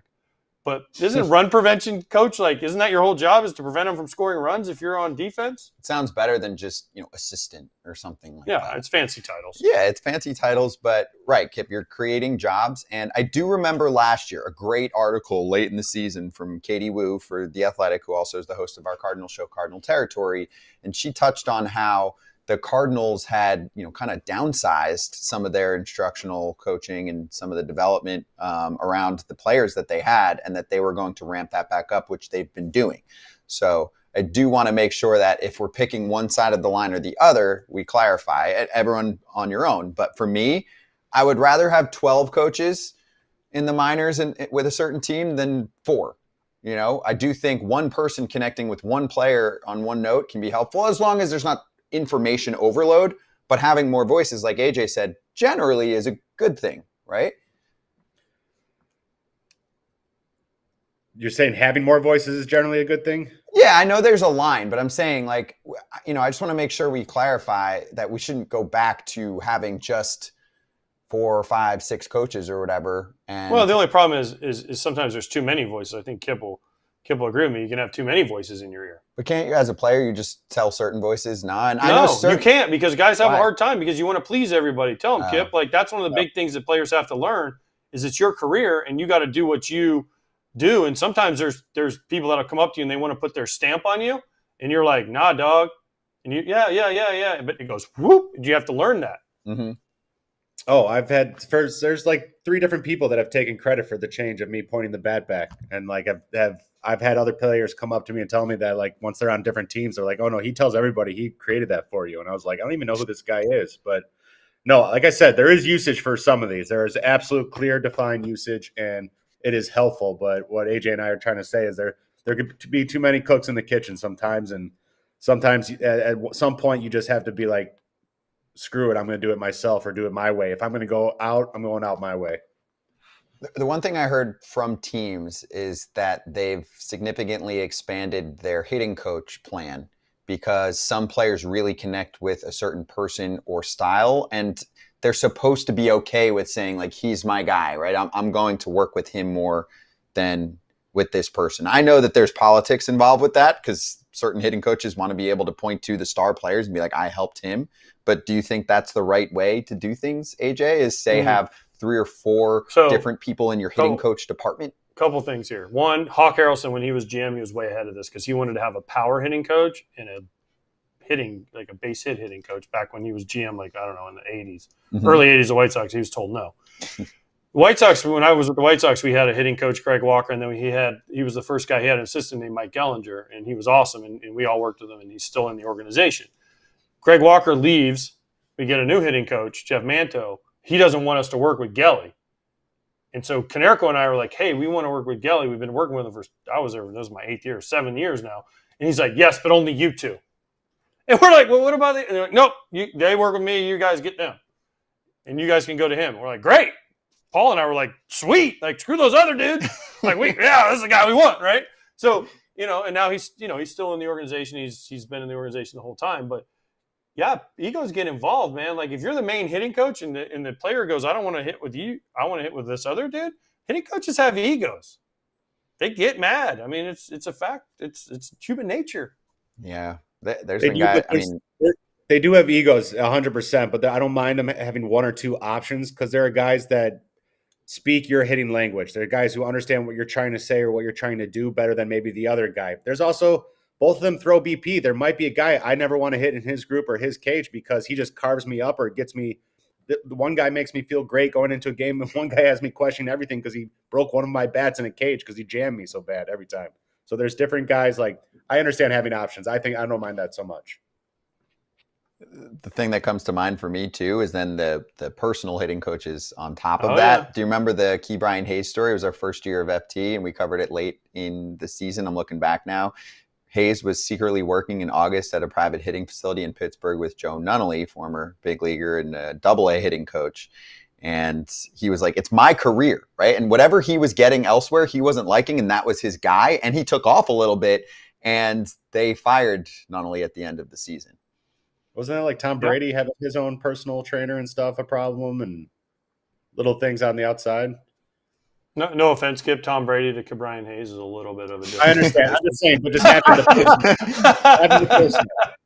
Agreed. I mean, look at Barry Bonds. Barry Bonds had his own everything. I mean, he had his. I mean, Barry Bonds would take BP and he'd go in and he'd sit in a recliner after BP and he'd fall asleep and he'd have one guy rubbing his head and one guy rubbing his feet while he's sleeping, and the rest of us, coming from BP sweating, and there's a dude rubbing his head and rubbing his feet, right? But then he had his own BP guy, which is fine. He's Barry Bonds. He can do whatever you want. You can't do that. I mean, you have to get it cleared, I think, with the organization first in order to do these kind of things. But organizations are much more open. Listen, as long as you hit and as long as you perform, we don't really care what you do. No, they want performance, or they should want performance at the end of the day. All right, good topic. That was fun. Any other articles that fans catch and you want us to slice up, let us know. We'll be right back with Paul Sewald.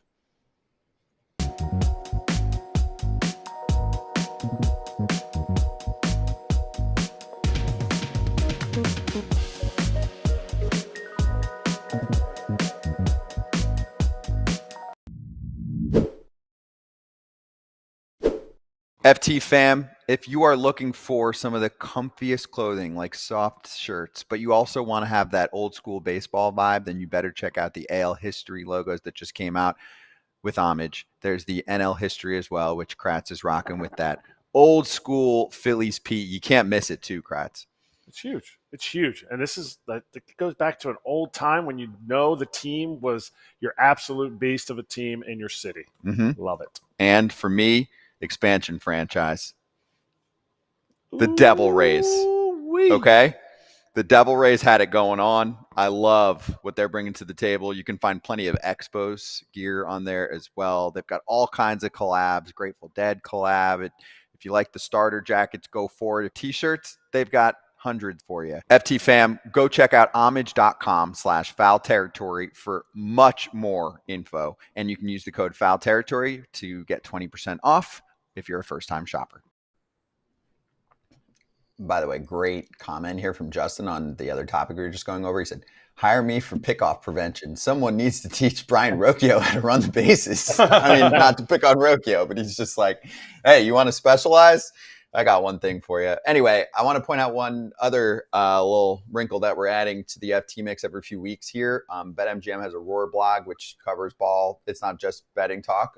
We just put our first blog post up there from Foul Territory. 5 names to note for the 2025 MLB season. Everyone's going to be like, oh, I already know those names if you're a baseball diehard, but we're trying to hit some other fans on this particular article. And there's 5 players. Go check out the post. It's really good. But one name that's on there is Hunter Brown, who you see in the picture. Yes.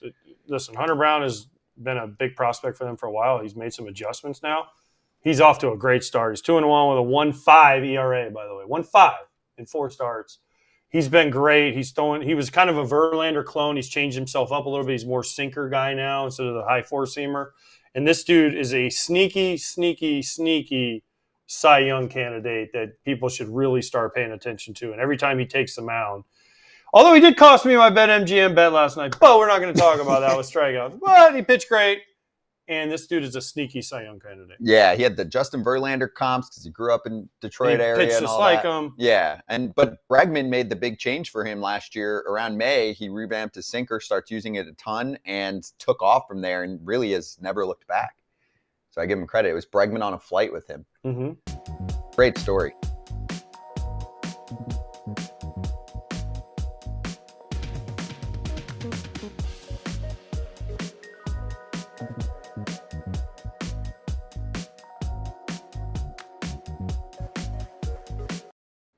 Here we go. Guardians reliever, Paul Sewald, on with us right now. Paul, good to see you. How does that sound, by the way? Is it sounding comfortable at this point? Because obviously this is your first few weeks with the new squad. How's it going? Feels great. Feels comfortable. We're a couple weeks in. Kip's shirt makes me feel even a little more at home, so I think we're ready. By the way, Paul Swilly Sewald. Found a new nickname for him. We just talked to Swilly. This her name was Swilly, so now Paul Swilly Sewald. I'll take it. I'll go with whatever you want, Age. Whatever. It's just as long as you By the way, I know you're in Baltimore, but like, where are you in like Fred's office? Or no, Fred's the home guy now. Or where are you? Are you in the manager's office? Like the hallway, the elevator hallway, like because they blare the music so loud. So it's like you got the clubhouse music, and then you got the weight room music. It's like there's nowhere in the clubhouse you can go that doesn't have music. So I'm trying to be over here, away from everybody as far as I can. We're gonna get some elevator chimes in and out of this interview. I apologize, guys. It's okay. Just lean forward because we don't want to look straight up your nostrils. We don't want to know what's up there. Paul's we want more of your handsome face. Just look right in. Yeah, well, we don't do that because Kip will be jealous of all that hair. So like, don't go all the way down. Damn, that's some good lettuce right there. He doesn't need the Nutrafol. What does Cleveland do that they've developed pitchers? You're a veteran guy who's already has an established career, but their bullpen has been nasty for the last couple of years. Since you've gotten there, what has Cleveland taught you in your short tenure there? Yeah, first of all, I just wanted to be a part of the best bullpen in baseball. I thought, these guys seem to be nasty enough. Maybe they'll rub off on me and it'll be just fine for me. But mostly it's just been a dedication to trying to figure out exactly what you do really well with your movement, your body movement, and trying to get to that spot. So I think that's been the biggest thing. There were couple of yellow flags, I'd say, from what I was in Arizona last year, that they're like, this doesn't look like, the guy that we saw when you were in Seattle, when you came to Cleveland, and kind of been trying to map each other out and try and figure out, okay, this is how you used to move. This is how we're moving now. Let's try to get back to that spot. And then just being consistent in just not relenting what I do really well. And that's throw fastballs at the top and sweepers over the plate and just make them move as much as I can and go from there. Did you drop down a little bit? Not necessarily. I think I'm trying to drive towards the plate maybe a little bit more. So maybe that's like, I'm obviously a drop and drive kind of guy. So it'll look like maybe I drop down, but it's not necessarily my arm as much as my body. If I can get my body down low, that'll make that rising fastball really effective and kind of get that VA super flat and make it give that rising effect. Wow, because it looks like you're like throwing almost from the ground, like you're like way down here and trying to upshoot that ball, which is awesome. We call it throwing from the sprinklers. If I can get a strikeout from the sprinklers, that's how you know I'm on. Nice. I like that. I like that. That's a good way to put it, and good for younger pitchers to understand it that way. I can see Kip doing the sprinkler. Well, I actually remember that I watched that because I was like, oh, is he a sidearm guy? And then we watched a little video, and I was like, wait, no, but he's still on top of this baseball. So you're just backspinning the hell out of it from down lower now. That's all. That's all. Get that, it's like my body movement makes it look like I'm going to be a sinker ball guy, and then the ball kind of has a rising effect, and it's just totally deception. It's one of these things where you see all these kids and they have their TrackMan numbers, and their TrackMan numbers are just through the roof, and I just don't really have that. But when you have to get in the box and you have to try and square a ball up, and you guys know as much as anybody, like deception is the king. Like these guys go out and hit 100-mile-an-hour fastballs all the time. That's not going to do it. You have to do something that really messes with your eyes, messes with your your speeds and that sort of thing, and that's really what it comes down to. That's cool and valuable because there are many young players right now that even I've spoken to who have said, yeah, but I don't throw 90 whatever, right? But I don't throw 98, so probably not going to be a big leaguer. And it's like, hold up. there are people for you to model after. So don't give up so quickly. I mean, some of the best bullpens right now, Paul, are thriving off of variety. Obviously, like you said, you're part of the best bullpen in baseball over the last year and change. But for example, the Giants are off to, I think for many, a surprisingly good start. And I watched their bullpen over the last week or so, and I'm like, damn, everything's different, right? The variety that you're getting out of their bullpen. It's just it allows the managers, allows the front office to really match you up with who is on the other side and kind of create these pockets of like, look, Paul throws like this, he'd be really, really effective against these, 4 or 5 hitters. If we get those guys in a row, that's Paul's perfect spot. Gaddy does this, Cade gets everybody out, and you kind of just go from there, and it makes voters' job easier. It makes the front office have a plan going into a series. And so if you can give them different looks, it maybe matches you up where you just can't throw the same 7, 8, 9 every night and try and close things out, but it gives you a chance to kind of mix and match. Maybe when your starter doesn't go 7 1/3, and you can still close the door after 5. I think I'm going to piggyback off that. I think that's what I found to be one of the best parts about being in Cleveland with their front office, which is usually ranked at the top of the front offices. They put you into a position to succeed as much as they can. They don't try to make you something you're not. They're like, what do you do best? How does this fit into where can we get the most success out of it? And I think that's what you're kind of hinting on. But in your bullpen, like you guys are off to a strong start to nobody's surprise. But talk to me a little bit about Class A start, because it's probably one of the least guys you have to worry about. But do you see anything different with him so far? Because he's already given the same amount of runs as he gave up all year last year? Yeah, I mean, last year's numbers are probably, even for somebody who throws 100-mile-an-hour, throwing 100-mile-an-hour cutters are unsustainable, right? We have there's pretty good hitters in this league too. And eventually they're going to they're going to get onto a pitch. And, I was listening to the broadcast the other day, and they're like, well, the book's out on him. It's like, well, the book's been out on him. He throws 100-mile-an-hour cutters. There's nothing you can do. It doesn't matter if you have the book or not. I just think he hasn't necessarily been perfectly crisp with his command. Obviously he has better stuff than about anybody on the planet, but it still comes down to throwing the pitch you want in the location that you want. He's missed a little bit over the middle, I would say. I've been throwing ahead of him, so I'm in the clubhouse and I'm kind of watching these games, and there's a few pitches over the middle of the plate. And it, like I said, it doesn't matter if you throw 100, if you throw in the middle of the plate, these guys can get a good swing on it. I don't think there's any sort of concern. If you look at the stuff, if you look at the movement, it's exactly the same as last year. It just is a matter of making sure that he's getting ahead more often, and he's throwing his pitches exactly where he wants to. That high cutter as well as the low slider, and kind of mixing and matching rather than maybe leaving both of them, in the down third, kind of hurts his ability to kind of try and change that eye level and change that spacing. So I will give the ball to Class A every single time we have a save opportunity in the ninth inning the rest of the season. I think the Cleveland Guardians are going to do just fine. So just maybe he was a tad luckier than he could have been last year, and maybe a tad unlucky in a 3-week sample size. But if you guys want to get in there and face him, go ahead. But other than that, I think we're going to be just fine having him in the ninth inning. Sure don't. But you talked about these good hitters in this league, so I'm going to bring up one of them for you guys that you guys have had lately. Angel Martinez coming out. When he's gotten called up, he's been a little bit of a fire starter for you guys. What have you seen out of him so far? Yeah, it's funny. Junis and I are in the bullpen, and we have no, first impressions.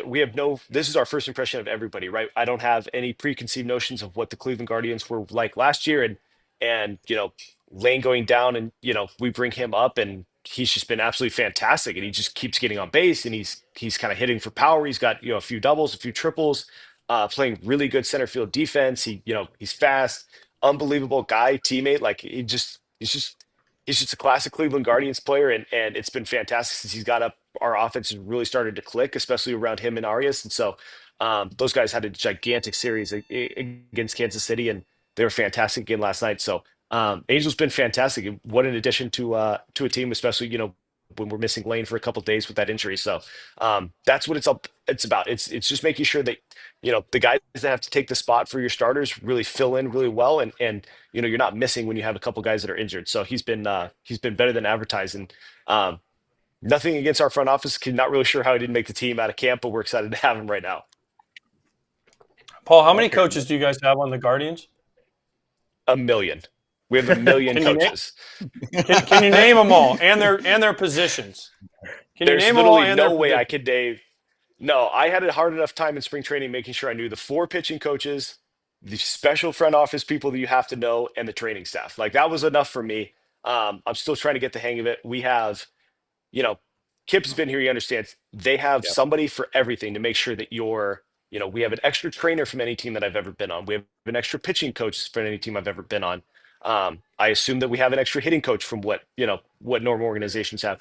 It just allows nothing to fall through the cracks here. And that's what I've seen in the couple months of spring training in a couple weeks is that, if there's an issue, we have somebody that's going to fix it, and we're going to make sure that you have somebody to support you. That's just the resources feel expanded here from other teams that I've been on, and I'm really embracing it. I think lots of these guys, I tell these young guys, you don't know how good you have it with some of this training staff. Like it's about as good as it gets. So I think we just have anything you could need.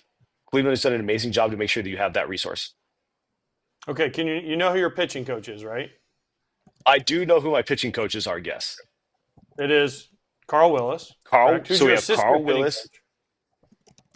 Joe Torres, and Brad Goldberg, and the bullpen coach is Caleb Longshore. And who are your bullpen catchers? Ricky Paccioni and Eric Rodriguez. Okay, now this is the one that's going to get from there I cannot. I No, can barely, that's I the can one barely that's gonna go get back. you. Don't put him in a bad spot. No, it's in a bad spot. It's Okay. funny. Who's your major league field coordinator, director of defense strategy, and base running? That's Kai Correa. Yes, he nailed it. See, don't tell me. Nice. Yes, got it. yes, yes. See, you Longest do title know of everybody. all time. It is seriously the longest title. Can that you I've read ever. that again? Major league field Yeah, coordinator. but Kai does /director of everything. Like he does everything. Like so that he deserves a title that's that long because he's doing everything. That's amazing. That is. I don't know. I would have to get name tags for like the first month. I suggested that they gave me a sheet of everyone who's employed by the Guardians, and it was like I was like, all right, these are like 150 people's names. There's no way I'm going to get that. So it was like the first week, I was like, I took it home. I was like, all right, training staff coaches. Okay. I think I got that. And it's like, I got one a week that I'm like, oh yeah. I'll learn their name. By the end of the year, I will know everybody, but it's going to take me a little bit of time. Wow. Yeah, that's crazy. Okay, so I have a couple follow-ups here. First off, whether it's here or probably in prior stops, have you experienced or ever seen other players trying to play the politics game so that they're not hurting feelings when there's a lot of coaches? We were talking about it earlier. It feels like it could be even more so with hitting coaches. Like, oh, I really vibe with this coach, not the head guy, and I got to play the game so it doesn't feel like I am belittling him. Yeah. That's a real thing. And I'm not going to name the teams that I've been on or the coaches that this is involved in, but it's hard when you don't connect with what we would call the head hitting coach or the head pitching coach, but you gel really well with somebody else. But then it's like the head pitching coach, it's his name who's on the line, right? If the pitching staff isn't doing well, he's the one who's going to get fired. So he wants to make sure his thumb is on this or thumb is on that and make sure that like, I have my eyes on everything that's happening. It's like, well, I don't know. Like, we're just not speaking the same language. It makes it very difficult. So that's a real thing. And it's difficult. And the most important thing is to make sure that nobody has ego. It's like nobody needs the credit for me pitching really well. That's really when you get great coaches that are like, look, if you are listening to Uh-oh. Phone call. Uh-oh. His agent's calling him. Kai Correa's calling him. He's the director of team communications. We need the director of. Oh, there we go. Okay, I was going to say director of. I need the director of team communications. Wi-Fi. Yeah. Okay, Bart. What's his name? Bart. First of Isn't all, it Bart? I'm gonna call him out because he's so stupid. Kip, that was your boy Merrill Kelly calling me while I'm on this interview right now. Like he doesn't know that I have my phone out ready to I don't know what he's doing. ASU guy. So he said to say he texted me, said, yeah, you devil people or whatever. ASU guy. But he's calling me in the middle of this. So that's Merrill Kelly's fault, everybody who's watching. Guy needs to know to just watch Foul Territory, listen, text me when I'm done. So I I apologize. wanted to talk about his great start the other day. Another Sun Devil. Great. Hey, my brother is one, but you guys can talk about that another day. Those of us that are trying to do some work around here. Right? Okay. He doesn't know how to talk. He doesn't know how to talk, Scott. That's part of his problem. Oh. Hey, by the way, since we're talking about the Sun Devils, since I was in Phoenix, I didn't realize that what happened to they used to have the stadium in Tempe, and now they're at Phoenix Muni. Like what? They're at it used to be Packard Stadium that was right in Tempe by the basketball stadium. Now they're at the old Oakland spring training place at Phoenix Municipal. I'm a Packard. I miss Packard. I had to face Jason at Packard when they had an extra special home field advantage where they paid off the umpires, and that was a tough situation to have to face. That's for sure. For the umpires? I don't know. No, it must have just been that they were really good, and then the umpires are just really bad when you go there. That must have just been what it was. Man, did someone get a home run hit off them? Somebody did get a homer hit off of them. That was an airport. Old Packard was an airport. The ball flew out of that place. Wow. Okay. That was a great experience. Okay, so you guys are in Baltimore now. No, I got to ask this, Paul. This is completely different. Yep. Yeah, last one. Go for because it. you guys go to Pittsburgh. You go to Pittsburgh next. Skeens is scheduled to pitch. Are you excited to see him pitch in person? Have you seen him pitch in person already? We beat him last year. He pitched against us when we went there last year and we beat him. Yes, sir. Oh, my bad. So it's nothing. It's like when you faced Arizona State. They beat you. You're just used to beating guys. No, I mean, he's incredible. And we have the same agent, so I am as big of a Paul Skeens fan as anybody because it benefits me just as much that he pitches well. But and he's as good as any pitcher we have on planet Earth. So he's a lot of fun to watch. I enjoy the first couple innings when I'm inside working out or doing whatever I need to do pregame. So I kind of get to see a little bit of these great pitchers pitch the first couple innings. But we just got to drive that pitch count up and hopefully get to the pen and play some guards ball late. There you go. Exactly. Guards ball. Guards ball. Ball. Get them late. That's what we do. The bullpen holds it down. Oh my gosh. There it is. Sparky. There he is. This led to guard ball. This is where I learned how to play guard ball. It's the same. That is guard. I thought you You're exactly right. I got kicked off Kentucky twice. Oh. I don't really claim them. Oh. Amazing. Well, Paul, this went exactly as planned. Great catching up. Hold on. One second, Scott. Yeah. It was great to see you, but I do have one thing for you, Scott. Those action figures you guys came up with, you really think a lot of your arms, don't you? Thank you. Yes. Whoa. Easy answer here. Easy answer here. You know those checks that the umps were getting, those college umps? The AI gets the same checks from me. Same checks. I say, yep, keep spitting that out. Thank you. Makes sense. But yeah. It makes sense. Absolutely. All right. I want to know why Kip had a camera around his neck. We did. Why did Kip have a camera around his neck? You saw that? Because they couldn't come up with anything else. They're gonna put Sparky on there. You take one trip across seas, and that's your whole personality. It's true that they go through your socials. So hey, I'm good. I'm not that good. I don't control the AI yet, but apparently you can pay them off. So there's your answer. Okay. Thank you. All right. Paul. I just needed to clarify that. Yes. Exactly. So same checks. Paul, good having you on, man. Appreciate it. Thanks for having me, guys. Thanks for having me. We'll see you in a few weeks. Enjoy the potato bread in Baltimore, by the way. The potato bread. Hey, we eat healthy around here, Age. It's changed a little bit, okay? No, I used to go to Baltimore and they had the potato bread. I'm like, what is a potato bread? I never understood it. It's the only place they had that was like yellow bread. But it was potato bread. I don't know. It's something in Baltimore thing. Crab cakes and football. That's all we got in there. Yes. Give JD and Beth Ann my best. Will do. Appreciate it, guys. Thank you. Talk soon.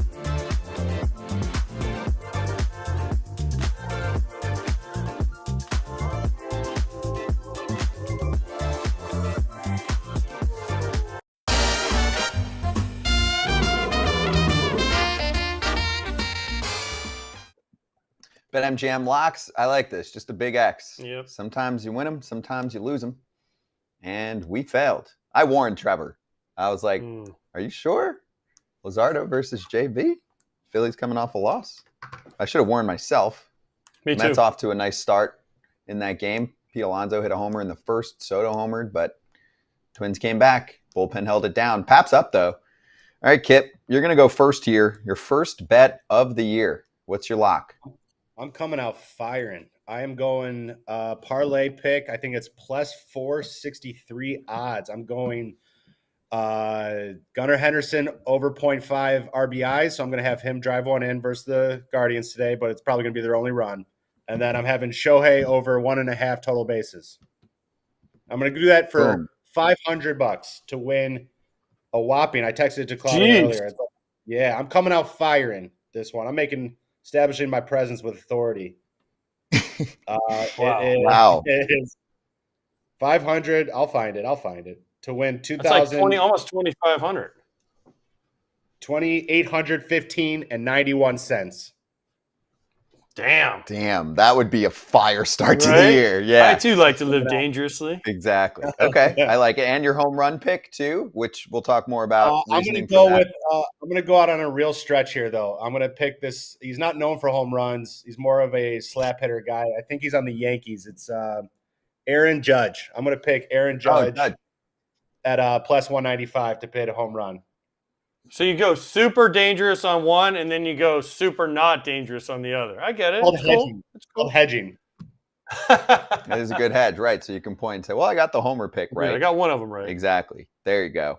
Okay, we'll do the rest in the next segment that we have for BetMGM locks. So AJ will get ready. And then when you do your pick, we want a home run pick as well. I got it. All right, do your home run pick now, and then we'll do the pick later. I got Rooker. Jonathan Cannon's going to, his Georgia Bulldog, he's going to try and sneak one of them sinkers in on Rooker, maybe throw one of them sliders. And Rooker missed a home run by about this much last night. Luis Robert caught it, so I feel like tonight's the night. Rooker, he's due. I love that pick for you. He's plus 425 too. Ooh, 425, and that's my pick to win the home run title in the American League. So I'll take all the Rooker homers I can get, and I picked that because of Sacramento, and so far it's looking decent. I got a shot. Yes. I mean, I might have picked the wrong A if Soderstrom doesn't want to calm down, but more picks coming up.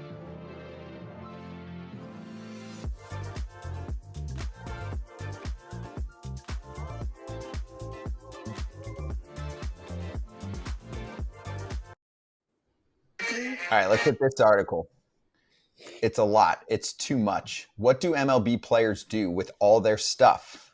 Our friend Britt Giroli puts this together, and a lot of players obviously give stuff out, or when they move on to a new team. Remember the one guy who was criticized, who was bringing the bag into his first day at camp? It was Madrigal. Yeah, Nick Madrigal going to Mets camp, literally first day there, and obviously pictures are taken everywhere. People are like, "Where's your Mets stuff, trader?" What was it, a Cubs probably bag that he was holding? I'm like, relax. So anyway, Kip, you're up first. You get a lot of free stuff when you're a player. What happens to all of it?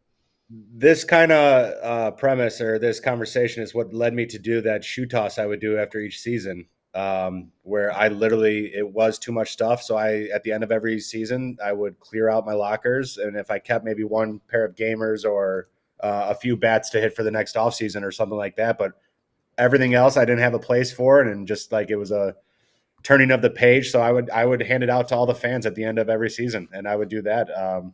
The jerseys I would keep just because I think I would have those for whether it's for trades or to family members or friends and stuff like that, or throughout the offseason. I'm sure AJ had this too, where it's like you get requests or, hey, can you sign a jersey for us?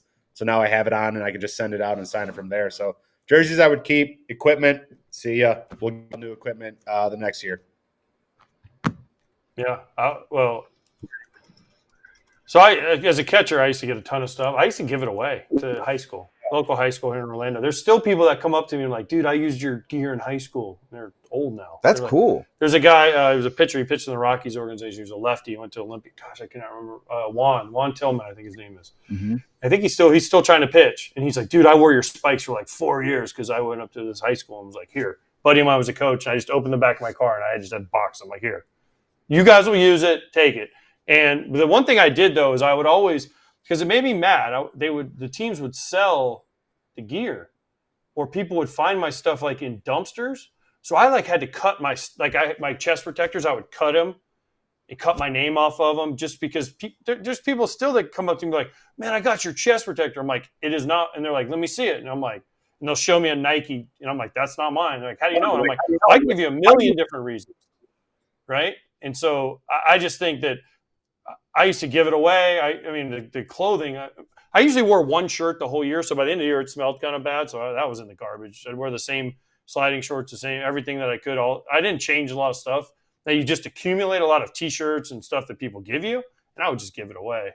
Some of them I still have that are sentimental stuff. There's some stuff that I still have from things that happened, but most of it, I'd throw it away or just go to give it to, you know what I do? I'd give it to like friends or whatever. They love that stuff. Like, let's say like, you know, White Sox or Brady. You're like, here, have a whole bag of it. And they were like, oh, this is unbelievable. Yeah, I remember Brady Singer. His clothing was in a Kansas City Goodwill hours before news broke. He was traded to the Reds. And then we brought him on the show, and he debunked the rumor and was like, that was complete coincidence. Like, I didn't know. And so he was giving his stuff away. And it's like, geez, you're going to get after a guy for giving his stuff to Goodwill? You can't get much better than that. Come on. So it was cool. That was on our show, remember?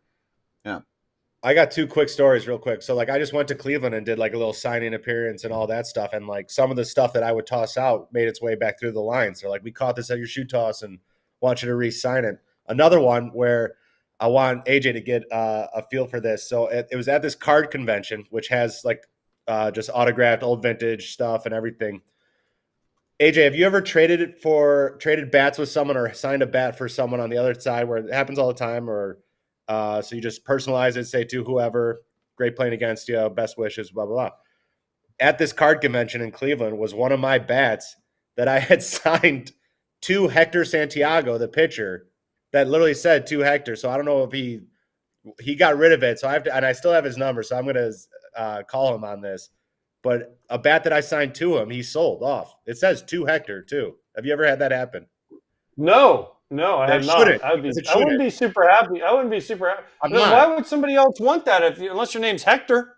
That's what I'm saying. It's cool. Right now, they just think it's like a personalized item and a cool collector's item, I guess. But that's why I'm saying I'm gonna go to Hector with this. Be like, what the hell, bro? But like, I've never heard of that happening before, or never. So no. I mean, I have a Barry Bonds sign a little bit. I mean, I have some jerseys that are signed to me. Should I sell them? They're made out. It's rare to have a player sell something that he got. You might have a good reason. Yeah, I don't know. That's a weird crush my feelings another like Hector Santiago. But there was always a thing like, I don't know. Like I said, I used to cut my stuff up. Like I would break bats and I would break them in half and I would hand them to fans so that the team couldn't sell them. That's cool.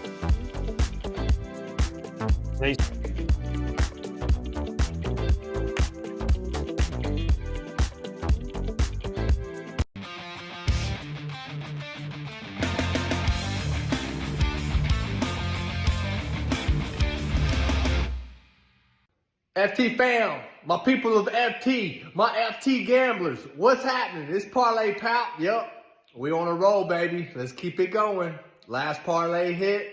We're going to keep it going today. I got a 2-game parlay. It's pretty simple. Easy peasy, baby. The worst team? Well, right now, Rockies. So I'm going with the Dodgers money line. I'll put them in a parlay with another really bad team, the White Sox. So I'm going to take the Athletics, put them in that parlay with them. So I'm taking 2 teams and I'm going to bet them against the 2 worst teams. We're going to put them in a parlay for 200. It's going to be plus 173. So let's win about $340, $50, something like that. I don't know. I ain't good at math, but it's coming out something like that. Let's get that cheese. That Mississippi State education. It's something.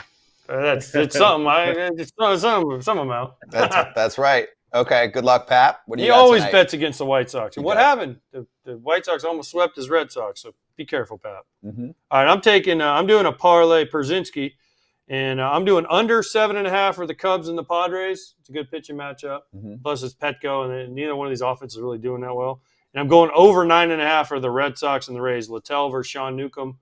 In that ballpark, they've been scoring a lot of runs in old Steinbrenner, and the wind's blowing out again. So I think that's an over and a half. And that gets me to plus 290. Mm-hmm. That gets me back in the positives, and then we roll. Cubs offense has been good, just not the last few games cooled off. Well, yeah, but the Padres pitching has been so good. Yeah, the Padres pitching has been nasty. The only reason, the Padres pitching has been good. The Cubs pitching has been good too. The Padres haven't really been swinging it either. Yep. All right. There's been a bunch of low-scoring games in this series. There has. I mean, these teams look good, especially the Padres. Reds money line for me, plus 105. Nick Martinez to beat Bryce Miller. I think the Reds offense is better than the Mariners. 8-4 yesterday for Cincinnati. Austin Hayes, welcome back. And the Reds bullpen has actually been better than expected.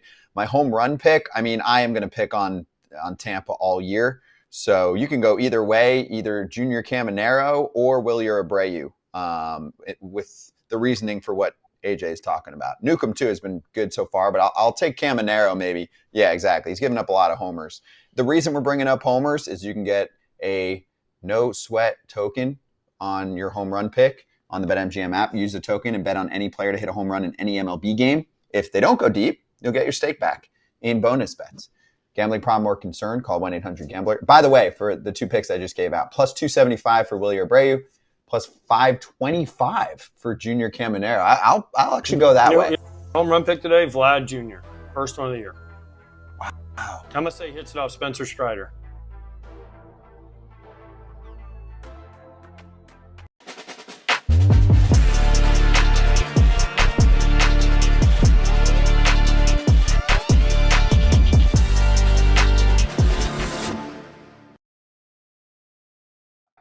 Scott Service, former Mariners manager, joining us tomorrow, by the way. You did remind me of something. I got to look, but last I checked, Bo Bichette and Vladdy Jr. slugging percentage so far. I know it's only a few weeks. But my home run pick is still Vlad Guerrero off Spencer Strider. Okay. I'm going with it. If I'm wrong, I'm dying, Kip. Oh, wait, he already did it. Sorry. Oops, sorry. Oh, you did one of those on me? That's so messed up. He hit his first one. I told Jays fans, I went on the radio yesterday in J-Land and said, don't worry, Vlad's going to hit a home run this year. They were worried, right? Oh, they were panicked. Well, his slugging percentage before today was .333. And again, it's hard only to hit when you got $500 million in your pocket. True. For Bo, he's sub 400 so far this year, too, with the slug. So you want to see a little more pop out of the boys. It's early. It's actually a good sign for Blue Jays fans because they're going to have some pop. Yeah. Anyway, we're out of here. Scott Service tomorrow. Kip, good to see you, man. Kip, by the way, before we go, how's Shisho? Hey, congratulations, Kip, on the new restaurant. Shisho's going awesome in Miami. Anybody coming down to Miami wants to come check it out. It's in Wynwood. We'd love to have you. Food is amazing. Great. Can't wait for that free. I'll take 3. Look it up. Shisho in Wynwood. Thank you.